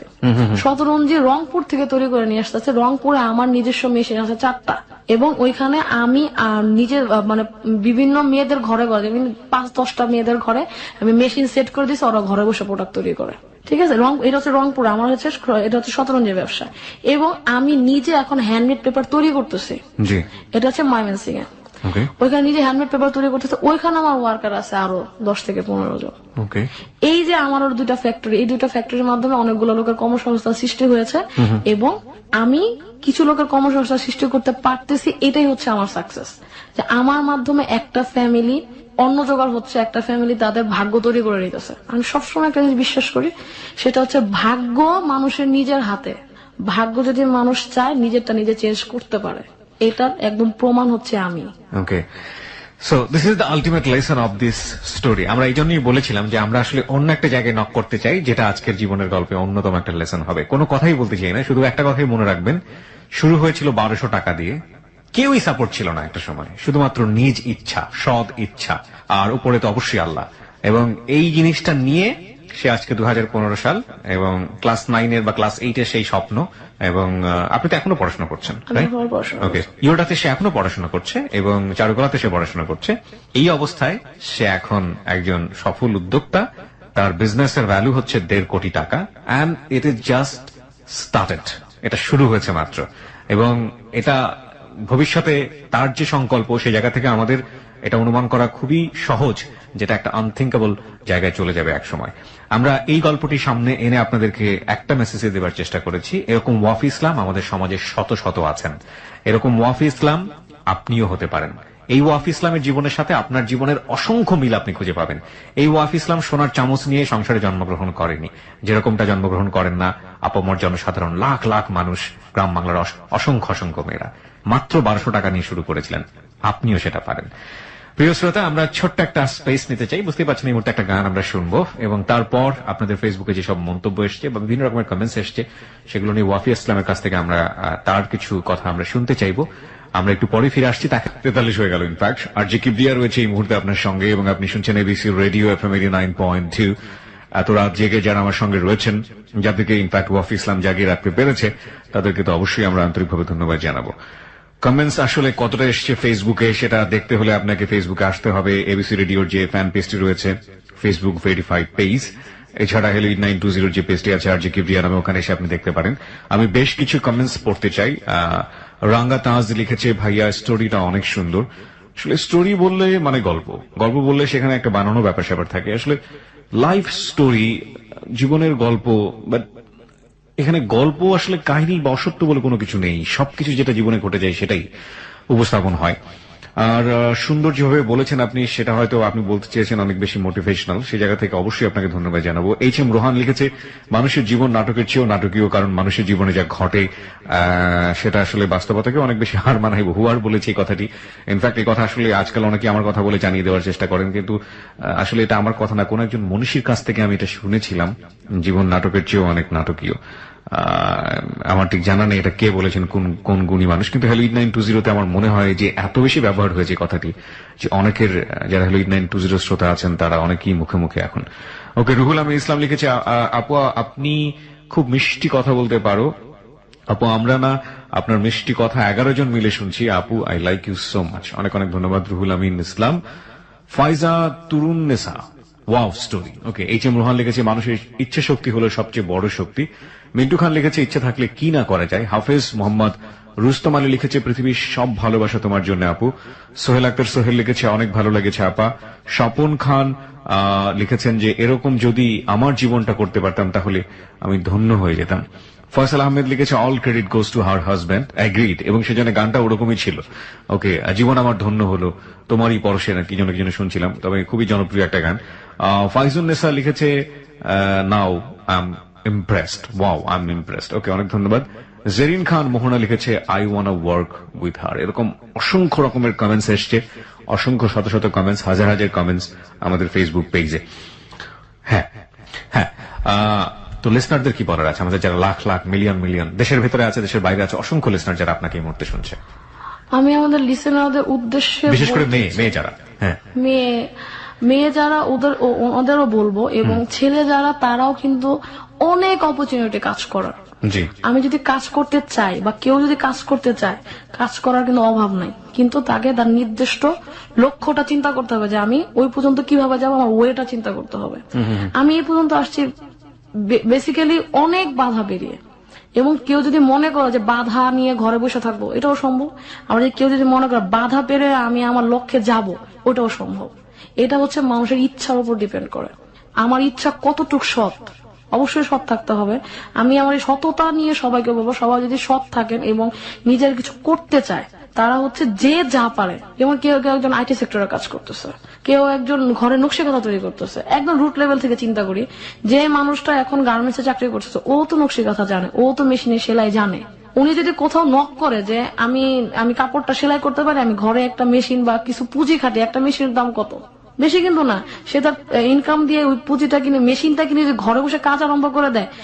এখন একজন ফ্যাশন ডিজাইনার পড়াশোনা ফ্যাশন ডিজাইনার হয়, কিন্তু একটা মেয়ে যদি সে ভালো সেলাই জানে, তার যদি শিক্ষাগত যোগ্যতা নাও থাকে, সেও কিন্তু ফ্যাশন ডিজাইনার হইতে পারে, শুধুমাত্র ইচ্ছার কারণে। হ্যাঁ, আমি হচ্ছে চারুকলায় পড়ে এখন ডিজাইনার। চারুকলায় পড়ার আগে থেকে কিন্তু আমি বিজনেসটা করি। হ্যাঁ, চারুকলা কিন্তু আমার পরের সাবজেক্ট। চারুকলা তার আগে হচ্ছে আমার বিজনেস থেকে আমি চারুকলায় গেছি। আমার যদি ইচ্ছা ছিল চারুকলা থেকে বিজনেসে আসার, কিন্তু এটা হয় নাই। এটা আমার পারিপার্শ্বিক কারণে, আমার অনেক অনেক ঝামেলার কারণে আমি এটা করতে পারিনি। কিন্তু চারুকলা কিন্তু আমি ভর্তি হয়েছি, কিন্তু এটা সেটা বিজনেস স্টার্ট করার পরে। চারুকলা পড়ার ক্ষেত্রে যেটা হয়েছে যে আমার ডিজাইন সেক্টরগুলো ওটা অনেক সাবলীল হয়েছে, অনেক পরিষ্কার হয়েছে, এবং আমি এটা অনেক, এই জন্য আমি বলতেছি যে যদি কারো কিছু করার ইচ্ছা থাকে, ইচ্ছাটাই বড় বিষয়। ইচ্ছাটা বড়। আমাদের আশেপাশে অনেক কাজ আছে, যদি ওটা নিয়ে আমরা শুরু করি, অ্যাটলিস্ট শুরু করা দরকার। শুরু করলে এটা নিয়ে একটা সময় শেষে পৌঁছানো যাবে, শেষে না হোক এটা নিয়ে সাফল্যে যেতে পারবে। আমরা কাজ করি, এই জন্যই হচ্ছে যে আমি সবাইকে বলবো, যে যা পারেন এটা নিয়ে অন্তত পক্ষে স্টার্ট করেন। আপনি যদি স্টার্ট করতে পারেন, আপনাকে সাপোর্ট দেওয়ার লোক অবশ্যই আছে, কোনো না কোনো ভাবে মিলেই যাবে। আমি কখনো চিন্তা করিনি আমাদের হাজবেন্ড আমার থেকে আমি এত সাপোর্ট পাবো, যার কারণে আমি বিয়ে থেকে দূরে দূরে ভাগছি, যে না বিয়ে করবো না, আগে এটা দাঁড়াই। কিন্তু আলটিমেটলি কিন্তু বিয়ের পরেই সাপোর্টটা বেসিক্যালি আমি পেয়েছি। এটা অন্তত আমি বলবো এটা আমার ভাগ্য আমি নিজে তৈরি করেছি। যে বাবা একসময় পছন্দ করতো না, সে বাবা এখন কি বলে? বাবা পছন্দ করে, বাবা এখন আমার বিজনেসে আছে। বাহ। বাবা আমাকে প্রচন্ড হেল্প করছে, এত কষ্ট করতেছে আমার বাবা আমার জন্য। মা তো আছে, হাজবেন্ডও আছে। বাবা দেখা যায় যে ঢাকার বাইরে একটা মেলা আমি যেতে পারতেছি না, আমার বাবা গিয়ে মেলা অ্যাটেন্ড করে। বাহ। আমি তো বললাম না, বাবা চেত হয়তো বাবা বলতো না, কিন্তু বাবা শুরু থেকে কে না চায় যে তার সন্তান আগে যাক। তো আমি সত্যি খুব লাকি যে আমার মা বাবা এত ভালো, আমার শ্বশুর শাশুড়ি, আমার ননাস দেবর যারা এত ভালো, যাদের সাপোর্টের কারণে আমি পর্যন্ত আসছি। অবভিয়াসলি আমার হাজবেন্ডের কথা বলবো। আমি সবাই লিসেনের উদ্দেশ্যে বলবো যে সাপোর্টের অপেক্ষা করেন না, আপনারা যদি পারেন নিজে নিজে একদম যুদ্ধে নেমে যান। যুদ্ধে না নামা পর্যন্ত বোঝা যাবে না যে যুদ্ধ মাঠে গেলে কি হবে, যুদ্ধক্ষেত্রে কি হবে, যুদ্ধে নামার আগে বোঝা যায় না। এক্স্যাক্টলি, তাওয়াক্কাল তু আলাল্লাহ, এটাই বলতে হবে। নেমে যাবেন এবং সৎ সাহস নিয়ে এগোতে হবে। যেখানে অন্যায় হবে প্রতিবাদের ভাষা থাকবে, এবং সেটাও বুঝে শুনে করতে হবে। এবং একইভাবে চুপ করে থাকা যাবে না, চুপ করে থাকলে সেটাও অন্যায় হবে, যে বিষয়টি ওনার ছোটবেলা থেকেই ছিল। আপনাকে অসংখ্য ধন্যবাদ হ্যালো 8920 মিলিয়ন মিলিয়ন লিসনারদের পক্ষ থেকে। আমি বিশ্বাস করি আজকের এই জীবনের গল্প অনেকের জন্য অনুপ্রেরণা হবে। আপনাদেরকে অনেক ধন্যবাদ, আমার লিসেনারকে অনেক ধন্যবাদ এতক্ষণ সময় দিয়ে আমার এই কথাটা শোনার জন্য। আমি আশা করবো আমার এই গল্পের মাধ্যমে আপনারা অনুপ্রাণিত